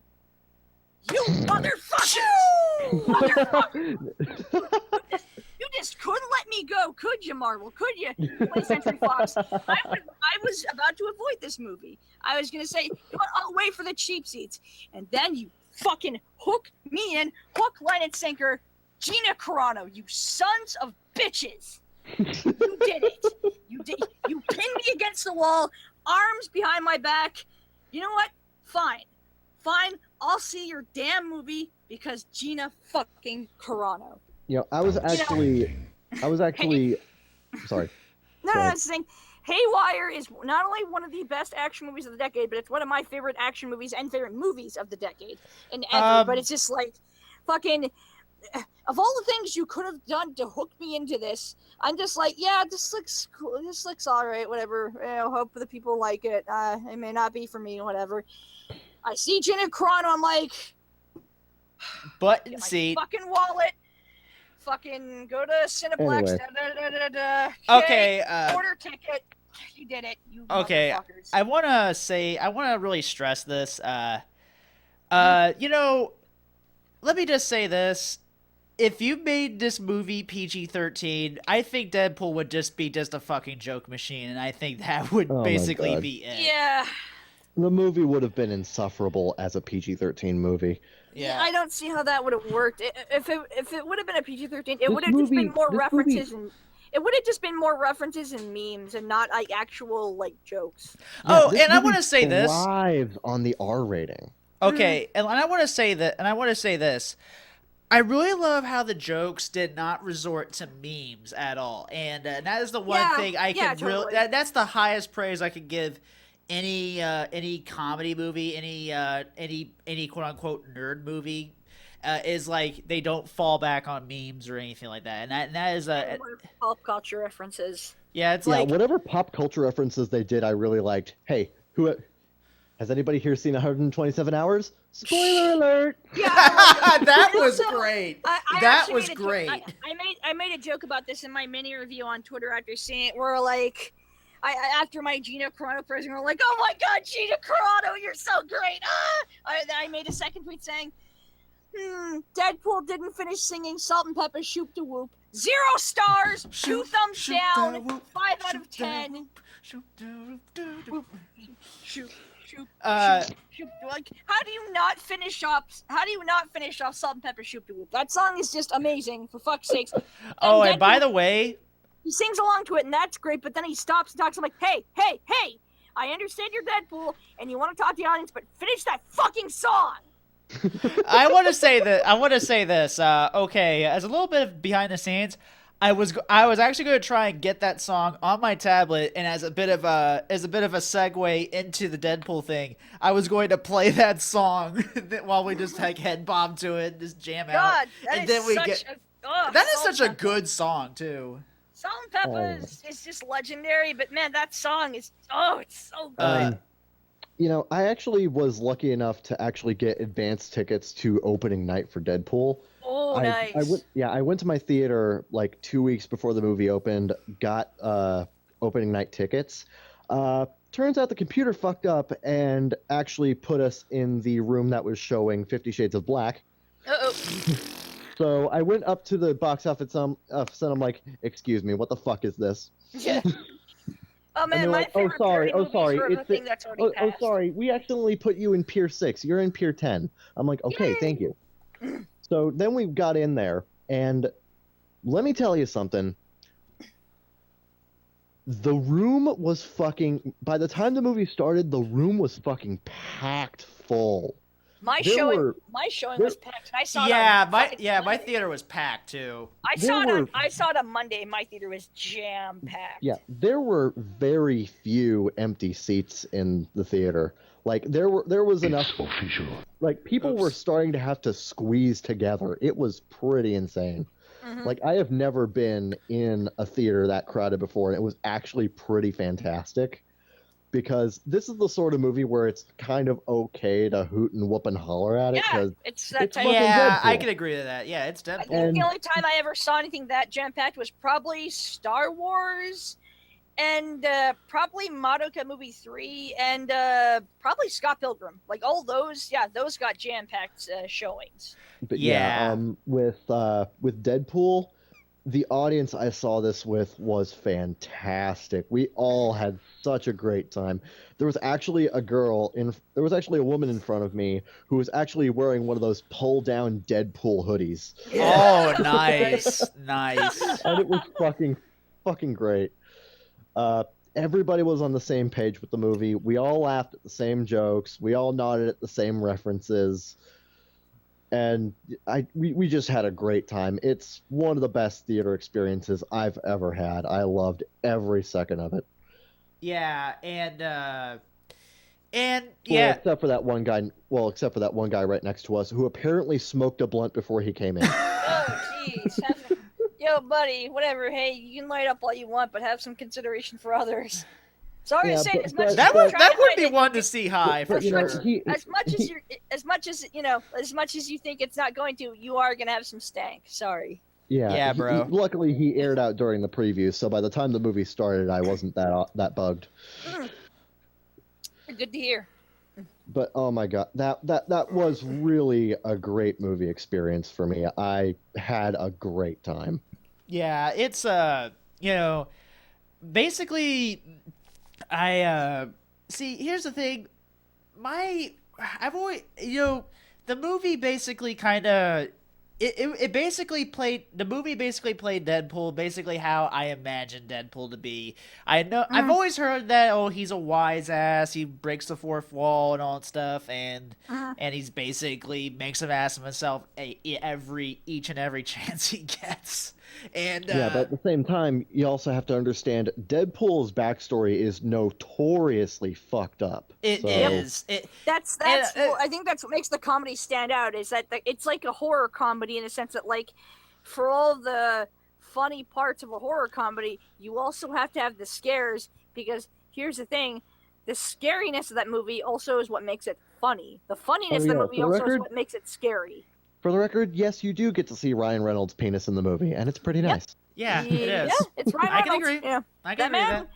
Not gonna lie, he's a handsome little Canadian. Yes, he is.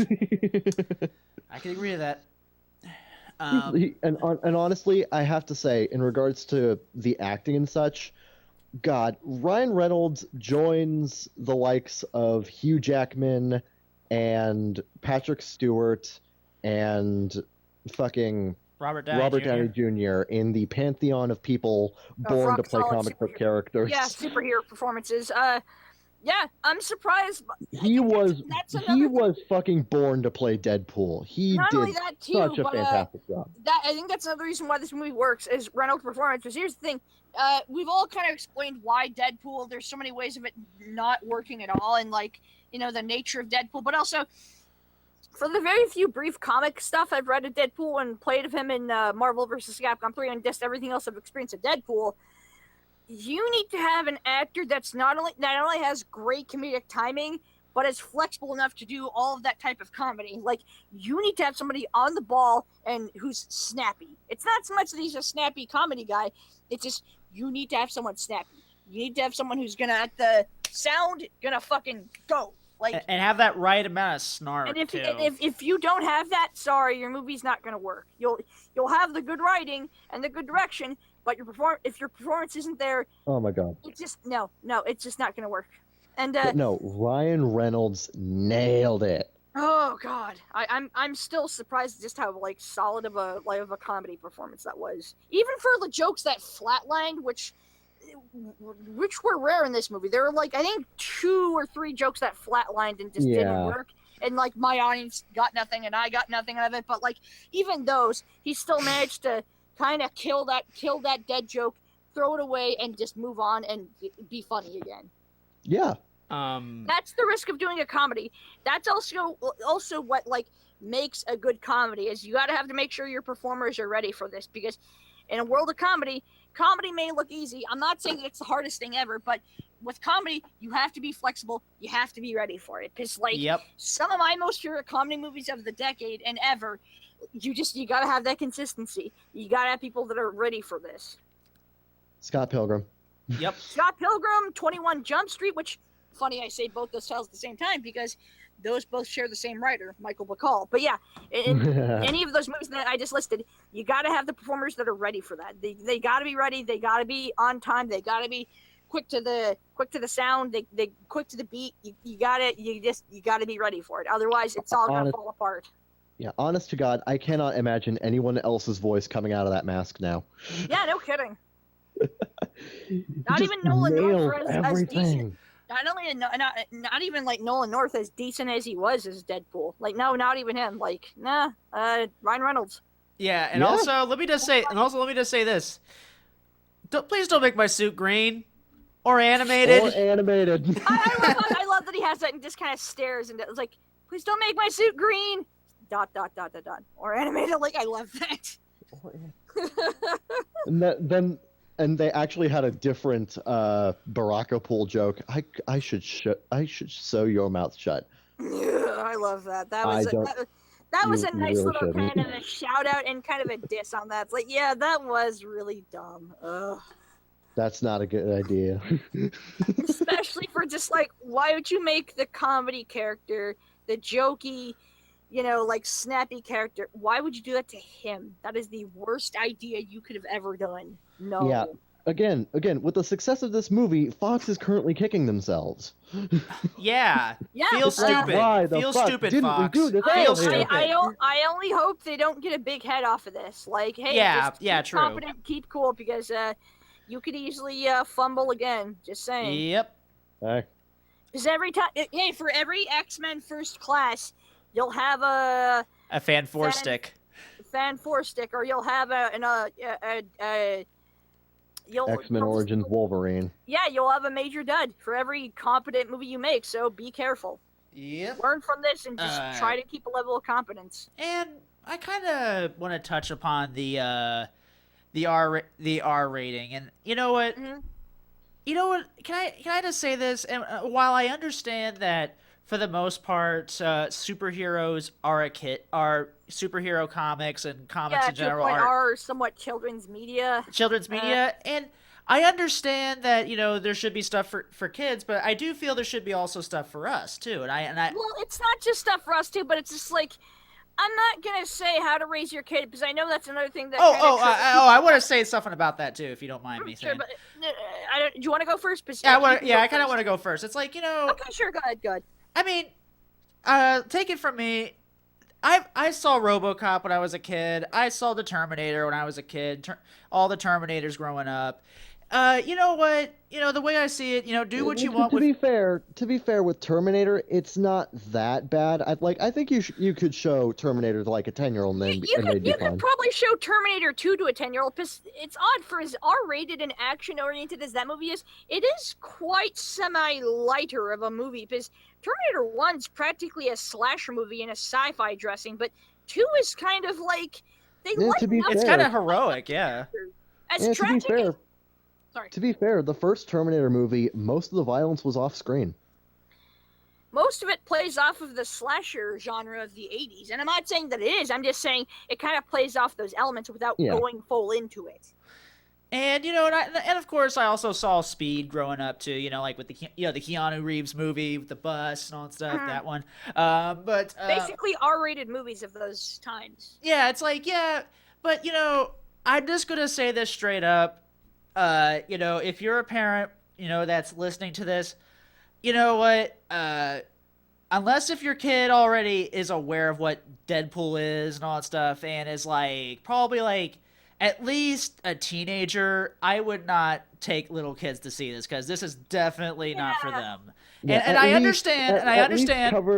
And if you're going to, at least cover their eyes during the strip club scene. Yeah. And also the pegging scene.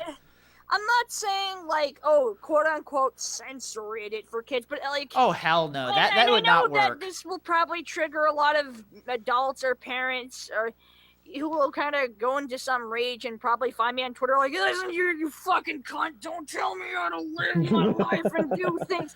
I'm not. That's okay. Yeah. I'm just saying that don't be afraid to be a parent. I'm not saying control your kid. I'm not saying be run lame. their life for the rest of their life. I'm not saying throw them in a safety harness and keep them there for the rest of their existence. I'm just saying, don't be afraid. I'm not saying don't say no to them.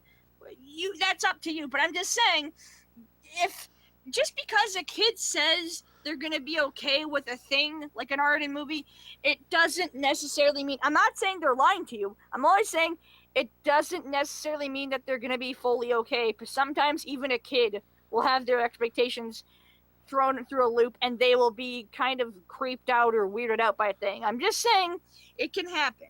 Don't I understand that your kid is just trying to experience the thing, but just because they say they're going to be okay, it doesn't mean they're going to be okay 100% of the time. So I'm just saying, I'm not telling you how to live your life or how to raise your kids. That's up to you. Use guidance. Yes, yeah, please basically, use guidance. If you have to say no, whatever, but just utilize, go at your own discretion. We're not telling you how to do it, but please go at your own discretion and be careful. With discretion too. I'm not saying this to be mean. I'm not saying this, and I'm not insulting your family by saying this, but please be respectful of the other audience members. I'm not saying take the adults for granted and fuck your kids or whatever. I'm just saying, please be respectful to the other people that want to see that movie. Like, if you have a screaming kid, I'm not saying, control them. I'm just saying, please be mindful of the other people in the theater. Just I understand raising kids is hard work, but just try to be a little mindful. I'm just asking. That's all I'm asking. Not telling you how to do stuff. Just a little idea there. That's a just saying, but but yeah, I do believe there should be superheroes for adults, and to a certain extent, I guess I could also say for everybody. Yeah, for everybody. That's where you could see that. Just for everybody. For kids, flavor adults, for everybody. Teenagers, whoever. Yeah, it's I just want the different flavors and all. I just want different flavors and all that stuff. I wouldn't mind more superhero movies with more mature themes, and hey, and I'm okay with I'm okay with Marvel's output and all that stuff. I want to say that straight up. It's I don't want everything to be hardcore adult. I don't want that. No, of course not. I want things to be themselves. I want more diversity. That's basically what I'm trying to say. If we make a Spawn, if we make that hard R Spawn movie, let us have our hard R Spawn movie. Yeah, let's go. Yeah. And it just also, don't be another thing. Just be your thing. And I know that's so fucking dumb and cliche and who does that? But no, seriously, just be yourself as a movie. Just make what you want to make, but also just don't try to do other things. Just be yourself. Yeah, and that's And as far as Deadpool is concerned, I am just really happy that it basically just bought the farm and just did it. Just basically just listened to Shia LaBeouf and just did it. Basically, just do it. Exactly. Just do it. But yeah, with all that aside, our little kind of word of caution, or however you want to call out that little segment. Yeah, kind of going back to the movie itself. I'm kind of surprised with how just solid of a comedy this was, how good the writing was, how good the consistency of the comedy was. Ryan Reynolds' performance, like I said before, if you want a legitimately great comedy or even a good comedy, you got to have those in balance. You can't have one missing, otherwise it's just gonna ruin everything. It's all gonna fall apart. It's like baking. To have a legitimately good product in your baking, you gotta have all those combined. If you want to make a little cake. One thing. Now I think we've talked enough about what we like about the movie because there's a lot to like about Deadpool. Oh yeah. I'll say this, my last bit of praise before we kind of go into maybe criticizations or just what we're gonna go into. But my final bit of praise, and I also made a joke about this on my Twitter little mini review. But Gina Carano beats the shit out of Colossus, 50 out of 10. And then seriously though, that dick punch. I mean, man, Gina Carano's dick punch. Everybody in the audience. Colossus all I don't want to hit a lady, and then just BAM! Man, everybody in the audience felt that. Everyone went, oh! Punched him so hard in the genitals that he not only felt the genital punch, but flew backwards. I'm sorry. Oh. Deadpool broke his fucking wrist trying to do the same goddamn Yeah, thing. that was actually. I'm not gonna lie, that was actually kind of gross because you saw the way Oh, and like God. owie, It owie, rolled owie, owie. around and I that was like so that well throughout done the- though. I like that because of his healing powers. Like you see him heal, but at the same time, it's like you think that would actually take longer for him to heal, though, okay. because like he broke those body parts. He didn't Okay. just like but Okay, yeah, to be fair, I just want to say one more thing about the audience. The one thing I did not like about the audience was that now at one point in the movie, Deadpool actually cuts his. It's the 127 hours joke. Spoiler alert: he cuts his hand off, and it's left behind in the cuff, flipping off Colossus. That is And he goes back hilarious. to his house, with just a stump of an arm. I love that. And- That was And when he's relaxing with Al, he brings up his arm, and there's this tiny little CG baby hand on the stump, and my entire theater was just laughing so hard I could not hear a goddamn thing. well, that's kind of good too when they're laughing so hard it hits them that well. The entire audience was laughing so hard at that I could not hear the scene at all. I remember I'm not jumping to the end. I'm just making The only the only thing I heard from that scene was him saying, "You should probably get out of here. I think it'll feel bigger in this hand." I think one of the other scenes that got a massive loud out loud laugh along with all Like the a audience was Hoot and holler. not to skip ahead. I'm just saying this is reference was the post credit sequence that got a huge laugh reaction. That was a great Ferris Bueller Not only was reference. that Yes. my audience, I also laughed. I was laughing hard at that. That caught me up by surprise. I'm usually not like, yeah, okay, reference, but that was really good. I even quote along because I knew all the lines to that exact sequence. Like, what are you doing here? You're still here? Go home. Go. I love that. But yeah, I'm really stunned by that. And yeah, my little jokey thing about another bit of praise for it is Gina Carano beats Shadow Colossus 50 out of 10. But moving right along to our next little segment into this Deadpool review. My only real complaint about the movie is that while it does do a really good job of balancing the comedy as well as the dark drama scenes, because you can't have a story as fucked up as Deadpool's and not have some drama in it.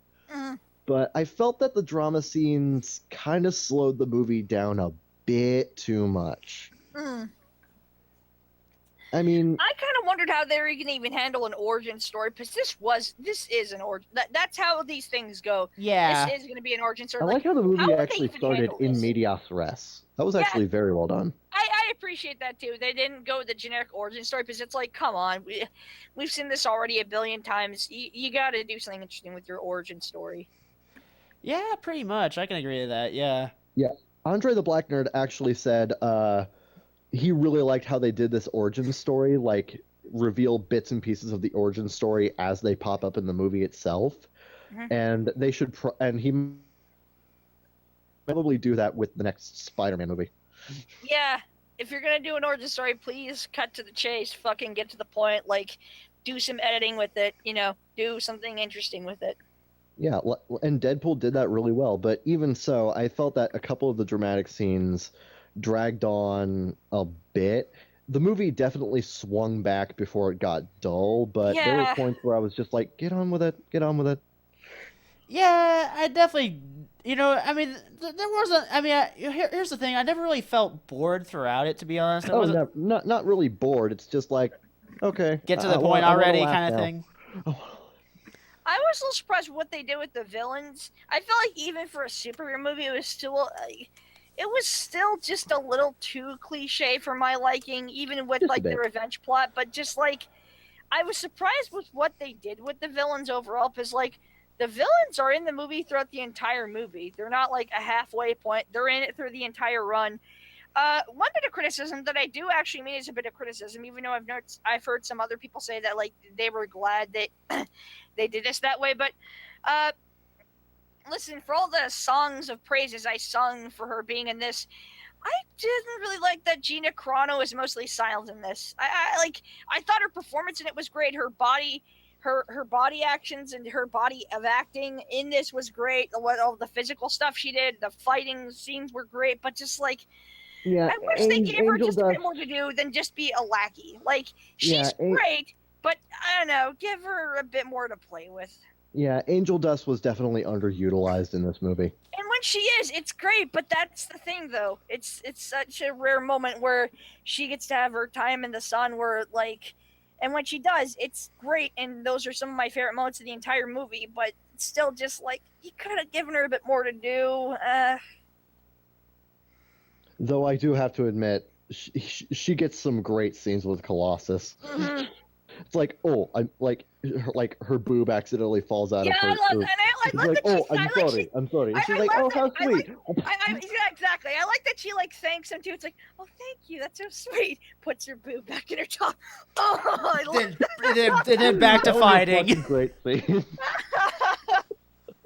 that all thing that reminded me of a joke in speaking of great comedies. This is a sequel to a great comedy, which is also a great comedy, but that reminded me of a gag in 22 Jump Street where I think this had the same gag, but the gag in this actually worked better in this than 22 Jump Street, with like a villain or a sidekick villain being a woman, and like the whole like gender topic kind of comes into question, where I think this did it much better, and it was fucking hilarious about it, where it's just sort of like, oh, yeah, you're cop. It's like, oh, thank you. Puts her. I do not want to kinda, hit a lady. Yeah, and it's just like the whole like her boob kind of And it popping. just It's makes like, sense because Colossus is so goddamn nice. well, yeah, he's it's that sort of like mid European sort of a thing of like that nice, gentle person, being the hero. But I love that, and like I love that they did that joke, but they did something interesting with it. I like that, and I like that Angel Dust thanks him for that too. It's like, oh, thank you, and she's like, oh, thank you, appreciate that. Puts her boob back in her top, punch, like, okay, back to normal, punch. Like, I love that. That got a huge laugh out of me. It did. Oh, that was great. Man, this is definitely a crowd movie. You gotta watch Deadpool with a crowd. Yeah, especially if the crowd agreed. digs it, then it is a blast. But I feel like with the couple of criticism I have, something I will say both as a praise and criticism. Yes, this is another origin story, but I'd say this might be the best origin story ever in the hit. Not ever, but like I take that back. But the best of these type of recent hero movies, like. Maybe Iron Man 1 might be still the best, maybe, but like this Mostly almost because tops it because mostly because you have all of Robert Downey Jr.'s charisma throughout that whole thing. he carries that, but it's just like this may actually top it just a little bit because of what they did with it. They kept it interesting, they kept it fresh. They edited it, they sort of did some nice editing with it too. They they had their kind of poking fun at everything. That all worked out because that's the thing with origin stories too. Give Tim Miller some fucking credit. There's some masterful direction at work in this movie. Yeah, exactly. Oh, especially one thing I forgot to touch upon. The action sequences are beautifully directed. Yeah. Absolutely. Oh. No shaky cam. Thank you. Yes. No upfront shots. I fucking hate when not only is it shaky cam, it's up front shots so you can't fucking see what's happening. You'll just see like a fist fly, and it's like, God, stop that. Ugh. Oh. One thing we gotta touch upon. The opening credits was just like the icing on the cake. Produced by some douchebag. That was so charming. This douchebag, CGI double. Such a laugh. I was Set the tone of the movie dying. perfectly. That was a very unexpected laugh. Like my theater didn't see it coming at all. I didn't either, and we Me all neither. just like, wow, that hooked us. That really hooked It us. set the mood for the film absolutely perfectly. Like that was the best way to open up the film. Brilliant, simply brilliant. Yeah, it's fantastic. A CGI character, a gratuitous cameo. Yeah, exactly. And he also An saw overpaid that. actor. And he also saw that Green Lantern card. side villain. So perfect. And I love And that the ending that's credits playing were over hilarious too. a super slow-mo fight scene. That's how it opens too. It's like, oh, that was good for you. You know what? Thumbs up. Oh my god. Yeah, I just love how Deadpool God, it just was makes fun of such a good himself. movie. Makes fun of itself Such a good too. movie. Yeah, It's and great. it makes fun of itself as a super movie, and I appreciate that too. It's not trying to be like, oh, we're better than these because we just like no. Oh, we're It knows what meta. it's doing. We're meta as fuck, It guys. knows what it's doing. It It's makes and it entirely self-aware. yeah, it's self-aware that it's an origin story. It's self-aware that it's a super movie. It makes fun of all of those while making fun of other things and just like, yeah, we're this too, but we're gonna try to do something competent with it. It just knows it knows exactly the kind of movie it is, and it just does that, and I just love it. I really do enjoy a movie that knows what it's doing. Like it knows what it's doing Especially a comedy. and knows what the audience wants. As I've said before a couple of times already, sorry to be redundant, but like as it knows what it's doing, this is especially the case for comedies. If a comedy knows what it's trying to do, then you might just have that perfect comedy or near perfect comedy. And Deadpool is fucking solid. Oh yeah. Like as a comedy, Deadpool is fucking solid. It's legit just on its by standing on its own. It's legit. It's not just it's great because superheroes. It's great because Deadpool. No, it's good just on a solid quality. Even the flatlining jokes, even when the jokes flatline and they suck and they're just awful, like they bomb. Even when those bomb, they know how to get rid of those quickly. They don't stall on those. Speaking of jokes that bomb, you mentioned on your Twitter that there was apparently a transphobic joke in the movie. I didn't catch that. I didn't catch that. It's kind of weird because it's subtle, but once you may see it, it's kind of obvious. But there's the part. It's in the origin half when it's before he technically becomes Deadpool. He's getting the treatments and he's in that underground that kind of the underground like hospital thing where he's about to get put into the machine. There's a joke that Wade kind of jokes against Gina Carano's character, where I think it's after Gina clocks him or something, and like after she clocks him, he makes this joke about her, like, "You sure you don't have a penis?" And I'm like, "Oh God." Oh yeah. That. Yeah, God that didn't get a forbid laugh. woman be strong. Oh man, she must be a dude. I'm like, okay, movie, God. Yeah. Admittedly, that did not get a laugh out of my audience. I don't remember getting a laugh out of mine either. I was actually impressed with the audience for not laughing at it, but I'm surprised at just how much that flatline that got nothing. Like the scene plays out, clocks him. Oh, maybe. Oh yeah, what about the scene with the blind lady? Because I warned you about that beforehand. I remember it's funny you say this. I'm actually surprised you guys brought this up because I didn't know if you wanted to kind of go into the things that like quote unquote problematic. Because I know for a couple people who have reviewed this, when they reviewed it, they praised it, but they also said, "Oh man, I'm so glad this takes a shit on PC culture," because I never felt that. Like, I'm sure Deadpool does have its jabs at like LOL Tumblr culture, LOL this, LOL that, but like even then, I never felt like it was outright trying to stab that and just like, hey, fuck you, die in a fire. But like, even with that being said, I was actually surprised how not hardcore ableist it was. There were a few kind of obnoxious, like, "Oh, blind people, am I right?" type of gags. But even in that, it wasn't as awful as I was expecting. Here's the thing, though. The reason why it wasn't that bad is because Deadpool is playful. Yeah, he's playful. Deadpool's not an overly malicious character. He's a little mean-spirited, but he means well. It's not just that too, but he allows others to quote unquote be funny, even when they're not funny or when they are. It allows others to play along, and that's the best type of comedy. It's not so much that like you invite others to your joke. It's just that you leave things open for someone to kind of get their quick little 2 cents of a joke in. But yeah, for the quote unquote things where, whatever, this will make some people cringe, but whatever, blow me. Quote unquote problematic things of it. Yeah, I was actually surprised, impressed, but also just surprised that, like, yeah, You sure you don't have a dick line? Yeah, that got nothing, and that was just like that flatlined. But I was like, it was just kind of interesting because yeah, like, okay, scene plays out. Start an Angel Dust like clock punches him right in the face. Oh, whoa! Sure you don't have a penis? Clocks him again. And like during that brief scene, during that exact brief scene, nothing. Dead silent, flatline. Not that one dude in the back going, oh, that guy. Yeah, no, nothing.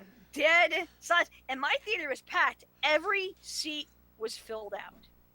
Nothing. I was Well, like, that's wow, good. You know, it's like, damn. Ooh.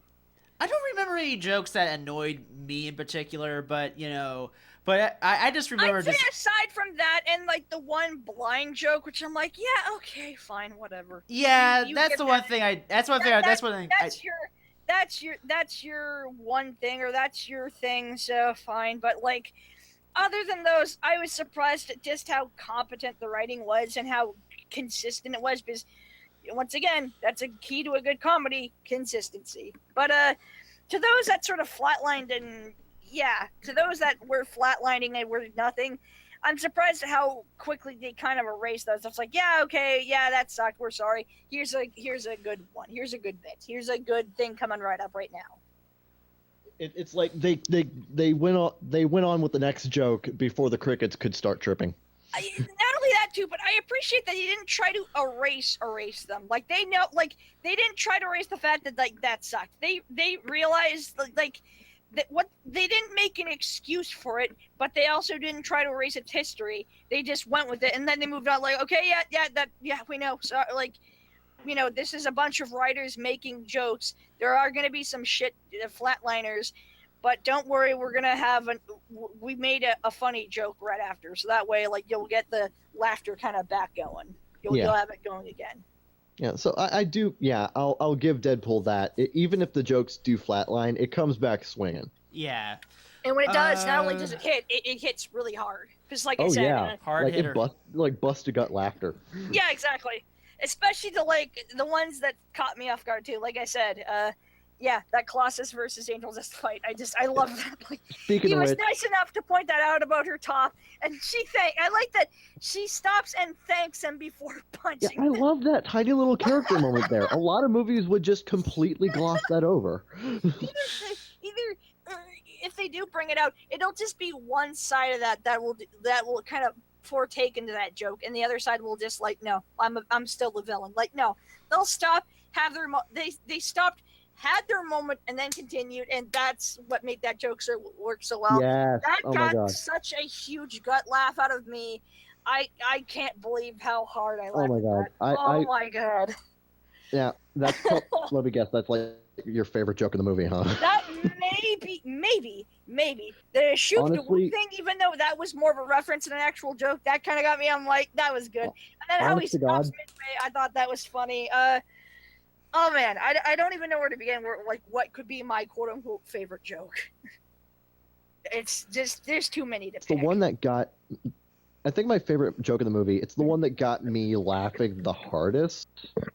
Was when Vanessa gets kidnapped and Deadpool has to go to Colossus and Negasonic Teenage Warhead for help, and he goes up to the Xavier estate, and he's like, "Hey, it's weird. I've only seen the two of you this whole time. It's like the studio couldn't afford more X-Men."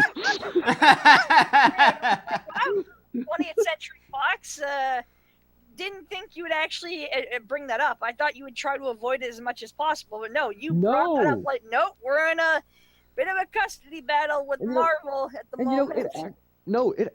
Actually, they own all the X-Men.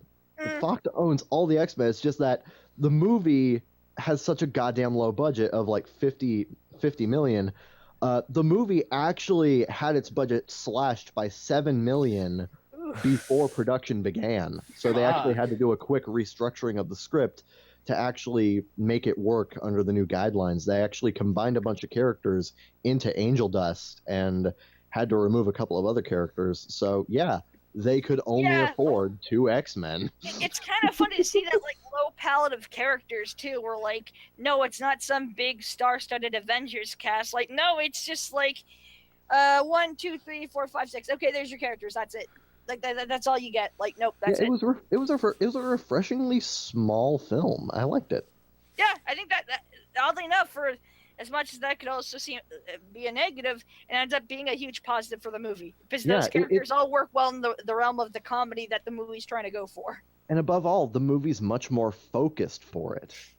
And I know it's such a generic young people joke, and I'm surprised that this joke also works so well and it got such a huge amount of laughter. But I loved when that one sidekick character that what was her name? Not Angel Dust, the other character who works with Colossus.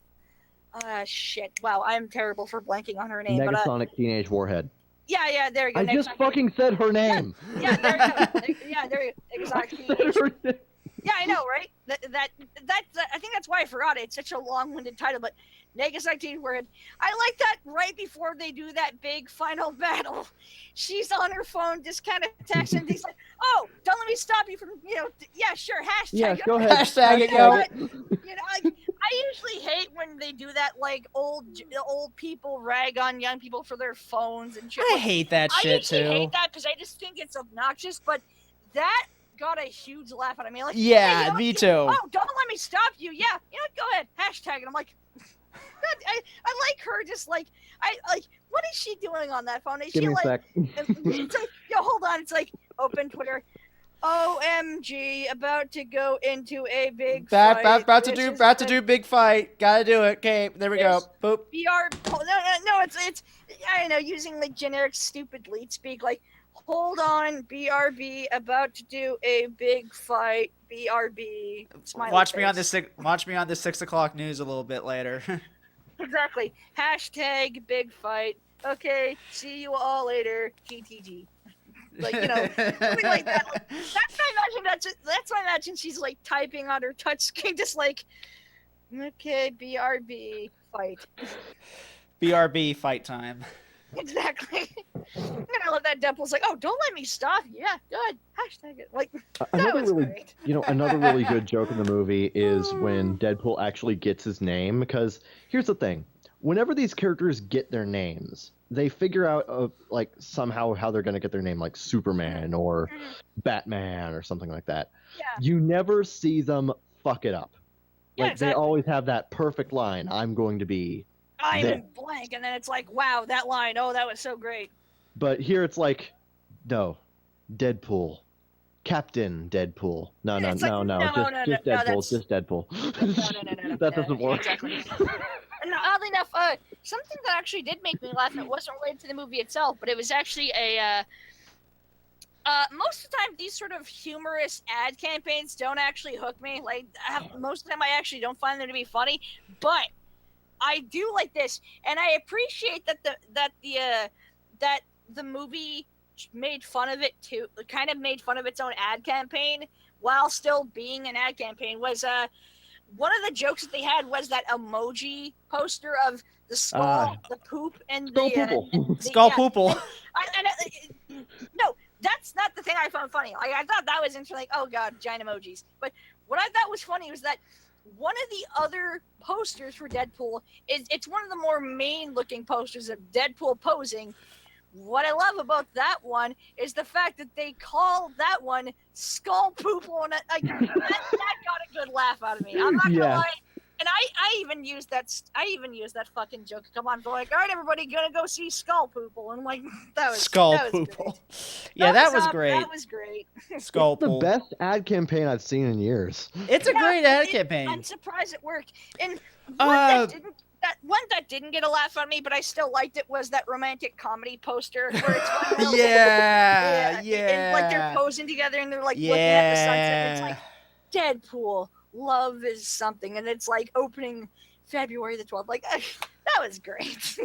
And I also gotta praise this, and this is something that I think you praised this as well, Cheebs, is how it didn't use all the good jokes in its trailers. They knew that going in. It's funny, actually. I think the quote-unquote worst jokes are in the trailer, which that can hurt your movie unless your movie ends up being hilarious. That can actually hurt your movie, but no, they actually ended up using some of the quote-unquote worst jokes in the trailer, and their best jokes were in the movie. Yeah, There like you go. some of the B tier jokes were in the trailers, while the A tier jokes are in the movie. And since we're Though I kind of will admit, I still love the whole thing when T.J. Miller's character actually does meet Wade after the whole incident. He yeah, looks like and a he has his testicle gut, with and teeth. he has his reaction where it's a gut reaction. Where it's like, oh my, whoa, oh fuck, and it's like they have their Look little at me. I don't want to. Exactly. yeah, exactly. They have their little quip back and forth of just like, oh god. There was actually one joke in there that I thought was like kind of offensive, but also really funny. It was like, what was it? A potato had sex with an uglier potato, but it wasn't like it was like hate sex. Like they were Yeah, both hate angry. fucking. It was the only way to actually. It wasn't rape, but it was just hate fucking. Like, That was fucking hilarious. oh my god damn it, T.J. Miller. And I guess because we're getting kind of further and further into this room, and we know we may be wrapping up the next couple of minutes. I just wanted to comment too. Since it is a superhero. Sorry. My sister said it was avocados.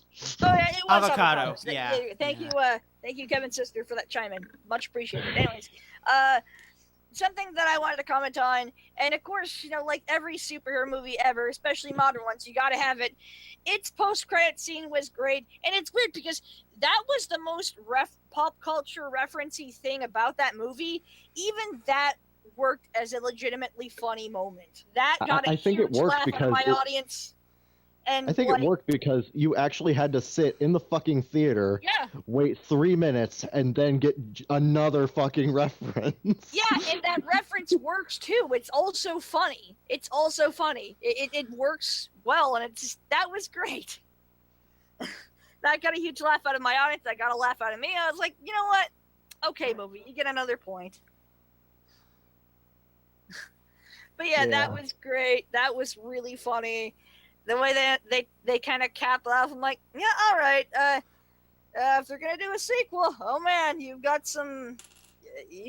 Best of luck with that. Yeah, the way I see it, I'm really excited to see where Deadpool goes, and I'm Yeah, excited, but Deadpool like 2, man, Deadpool 2 is confirmed. We are getting it. yeah, like I'm Yeah. excited at the same time. Like man, comedy sequels. This could either be this could go better either than the way. original, or this could be a tragedy.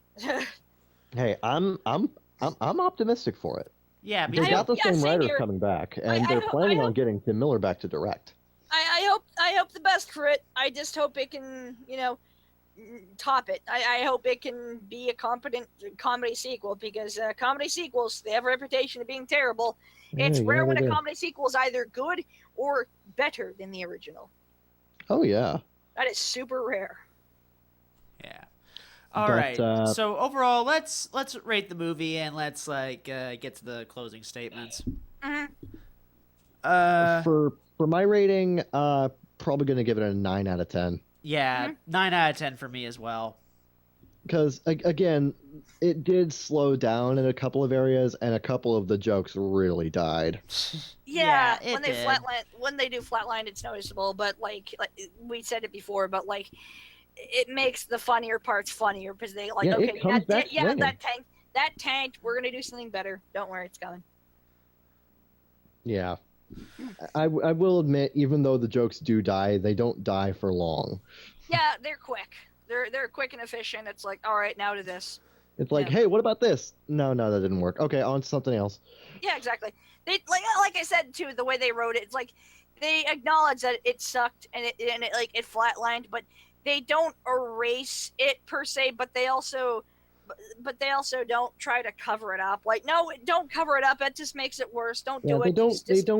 they don't really if bring you- attention to it. If you tank, don't. It's not just that you shouldn't bring attention that you tank. It's just that you just need to be in the now, acknowledge it, move on. That's how you do that. You don't explode.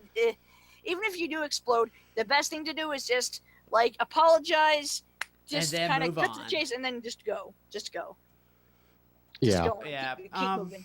You're a train. You just keep on going. But yeah, exactly. For my score, this may sound a little odd, and I don't mean this to any negative. I don't mean this with any negativity to the movie, because it is very enjoyable. It's rock solid, really, really damn good comedy writing. Surprised at how good it was. Really shocked overall. And I was almost initially gonna wait for cheap seats of the movie. We're like, yeah, I might see this, but I'll wait until cheap seats. I'll wait a couple of months or whatever. But when it's funny because what even hooked me to go see this now was Gina Carano. But my rating for it, and I mean this with all positivity, no negativity, and I know this may still kind of trigger some people like, well, why is it this score? But 7 out of 10. Okay, that's fine. Yeah, okay. Those 2 points, those 2 remaining I points. can definitely see how you would come to that score. Yeah, the 2 points remaining with an 8 and 9 that could add up to being a 10 out of 10. Those 2 points are gone, but that's not a fault to the movie of it being bad or it being terrible. But those 2 remaining points are just kind of are gone. It's a 7 out of 10. Rock, damn, solid movie. Go see this if you're interested at all. Even if you're not, you may still dig this. Yeah. I'm happy. And you know what? No, actually, you know what? I said 7 out of 10. This almost gets an 8 out of 10 for me because this came out at the right time. Because, January and February are dead, awful, terrible months for movies. Unless you're trying to catch up to Oscar movies, they're dead. They are a desert. They're just a dry, nothing. Though to be desert. fair, January had Kung Fu Panda 3, which was fucking solid. Yeah, I've heard good things about that one. I'm surprised. Like a third movie in that, like the third movie, was still managed to keep up its competent quality. Like that's impressive. Oh yeah. Honestly, at this point, I have just accepted that DreamWorks has mastered the art of the sequel. Well, that too, but it's also just like we've seen established, well-liked movies that go into trilogies where like the second one fumbles hardcore, and it's like, oh shit, there's gonna be a third movie. It's gonna have some work to do because that really fumbled. But no, for that specific trilogy to keep up the competence through parts 1, 2, and 3, that's mighty impressive. Oh yeah, they're all great movies. But yeah, Deadpool, almost gets an 8 out of 10 for just coming out at the right time too. Because January and February, unless you're keeping up with the indies and Oscar nominated movies, is a dead month for movies. That's so bad. for this little Seriously, present, this movie had like no competition. It was going up against Zoolander 2. Yeah, exactly. Zoolander 2. That's wow. Who the fuck is going to watch Zoolander 2? Well, that too, but it's also thank you for bringing it up because I almost forgot about that. Because it's like that's another thing. That's another comedy sequel, and you could tell already how dead in the water that was. Like, ooh, comedy sequel. Why was that even attempted? That's what I like to know. It's not even just like why is that even attempted, but why was this attempted 14 years after the original? 14. Like, was this in production hell? I mentioned this on Twitter. Hmm? Why the fuck did you make a sequel to a movie that 14 years ago still bombed in the box office during a month where it was the only good movie out? Yeah, like, and of all the Ben Stiller comedies to that sequel, Zoolander has its funny moments, but Zoolander, not Jungle Fury, or not Jungle Fury. What's that one called? The one where there are a bunch of stars in the jungle and they're trying to make a movie. Hot Fury? Shit, fucking something Fury. Not Tropic Thunder. Tropic Thunder. Tropic Thunder, yeah. Fuck. Wow. Holy shit, I feel terrible. Tropic Thunder was pretty damn good. Like it made a meme. Yeah, don't make a sequel out of that. Make a sequel out of goddamned Zoolander. Like, really. But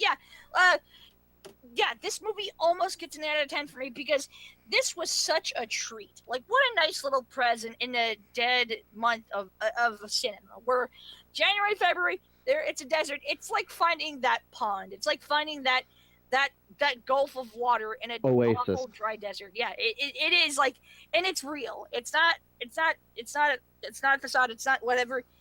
It's real. You can go drink and just soak your face in the water and just, it feels good. Yeah. Yeah. Yeah, that's another thing I can really give it is just that, I was just thinking it was going to suck because it was in February and all that stuff. Yeah, which is weird because it's like, if they have potential for this is an odd time to put it out, like February. Ooh. It feels like a May movie. It's made bank.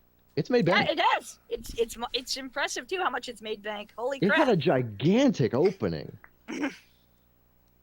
It really took its full force, which is also funny because we're in a time where the Star Wars movie is still pretty high in the box office. Like 2 months after its release, it's still doing pretty well. And wow, yeah, Deadpool taking it all the way. Yeah, let's. I actually described this movie as Deadpool straddling the box office. Yep. Deadpool grabs the box office, takes hold of it, and just goes nuts. Yeah, so it's like move over Star Wars. There's a new king in town. Yeah. But I am really glad this movie hit a home run as well as it did. It did, Because yeah. it guarantees a sequel. We're getting a sequel, and it opens up avenues for more movies to take more risks with this sort of stuff. R-rated superhero movies and anti-hero movies. Like, we might finally get that hard R Spawn film that Todd McFarlane's been dick teasing us with. We could get movies based on like Venom or Carnage.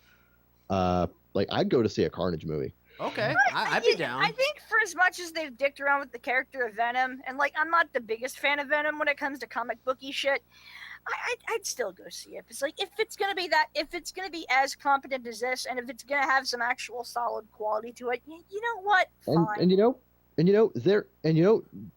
Fox is even starting to bank more on the R rating. Like I said earlier today, it was announced that Fox might be gunning for an R rating with the next Wolverine film. Like, that could definitely work. Like, they could make that work. Totally. I mean, if they made Deadpool work, they can make Wolverine work with an R. Yeah, and if they're willing to finally bank in on that and just go for the gold, like, yeah, we're gonna make an R-rated Wolverine. It's gonna have violence and gore and all that. Like, you have a character that has claws in his hands. Like, why haven't you done it yet? Like, even if it tanks, why not? Go for it. Go for it. Deadpool did so well for you guys, and you fucking sat on that for 6 years. Just go out and do it. Yeah, it's so weird. buy it's the just farm. like, Just do it. Yeah, just buy the freaking. what do you have to lose? Because you've already tanked enough with certain other things. Why not just run for it? You have done so much tiptoeing around that PG-13. You have done so much safe stuff that it's starting to hurt you. Take the chance. It's working. Take more chances. One more thing, I gotta say this. Mm-hmm. How about that Stan Lee cameo? That was the one thing I forgot to bring. That was great. That was great. That's actually another thing we'll all disagree with. It's a good cameo, but it's not my favorite. But that was pretty funny. Stan Lee in a strip club is like, the audience applauded at that. That was great. That was a crowd pleaser on my end. Yeah. It's always fun to see like Stan Lee just do stuff and all that stuff. I mean, I know it's kind of starting to become kind of like a tired cliche in Marvel movies. Well, it's almost like that's what makes those movies fun. That's what makes those movies fun. Well, here's the thing. I want to say this. How is he gonna pop up? It's kind of like the hidden king in like every Stephen King thing, basically the hidden king, and every Stephen King adaptation. There's always it's a hidden Mickey. Yeah, the hidden Mickey, basically. Yeah, exactly. You can always try to find it. I'm totally fine. Yeah, I'm okay with that. Yeah, me too. Yeah, same. Yeah, it's tradition, and it's a good tradition. I like it. Yeah, me too. All right. So you guys got anything else before we close this out? I think I pretty much said all I've wanted to say about Deadpool. I guess to overall my thoughts on everything. Yeah. What a pleasant surprise. I'm probably gonna see it again next month. Who actually saw this coming? Like, I know some people say, I did, but like, no, I didn't. I honestly expected it's like, yeah, this will be kind of meddling, and it'll try, but it'll still kind of tank, and the writing won't be as consistent, and Ryan Reynolds will do his best, but even in then, like, a good performance can't save a good comedy if everything else falters. But no, this kind of had everything. It did, and it did a lot of it really well. And even the side characters that I am surprised didn't get much notoriety from critics, even they were great. Even they had their legitimately funny moments. Even they had their great sequences. Like, that was so nice and just refreshing and cool. And yeah, I'll admit this was the perfect movie for this was a couple of firsts for me as a moviegoer. This was my first opening night film, as well as my first R-rated movie in theaters, and I think it was like the perfect movie for that. So yeah, totally. Let me just say this: such a great time. I am very, very glad that I went to see Deadpool. Yeah, I wish I went to see it opening night movie. myself, but like I'm gonna pre-order the Blu-ray. Do it. Let's go for it. Yeah, I could get that. Like, pre-orders are already available. Oh nice. Shit! That doesn't surprise me. Yeah, with big movies like this, with Star Wars and stuff, they always do the pre-orders early, like right after the movie opens. Yeah, for all these kind of big time kind of nerd movies, sort of a shticks. Yeah, I think that sort of thing comes in with like, yeah, a lot of that kind of comes in with like a second that hits and it explodes. It's like, yeah, you know what? Good. Like, here's your thing. Like, you can pre-order this right now. All right. Well, anything else, guys? I think that's pretty much good. Yeah. Yep. All right. This has been a really awesome podcast. Chibi, I really have to thank you for coming on again and all that stuff. Thank you for inviting me. I always appreciate it. These are a blast. Yeah, and you're always a blast to have on. I hope Thank you. And okay, so oh, by the way, next episode we're going to be talking. We're finally gonna get the Monogatari cast kind of off the ground. We're going to basically be starting it off with reviewing basically the first part of Kizumonogatari. I'm going to try and get Josh Dunham again. I'm going to try and get Keikaku Cat back, and we're going to probably talk about get all the people back, and we're basically talk about Kizumono. Be ready for that, because that the Monogatari series, it's a big, long ass winded thing. So get ready. Oh man. Yeah. And I'm not going to be around for that. Yeah.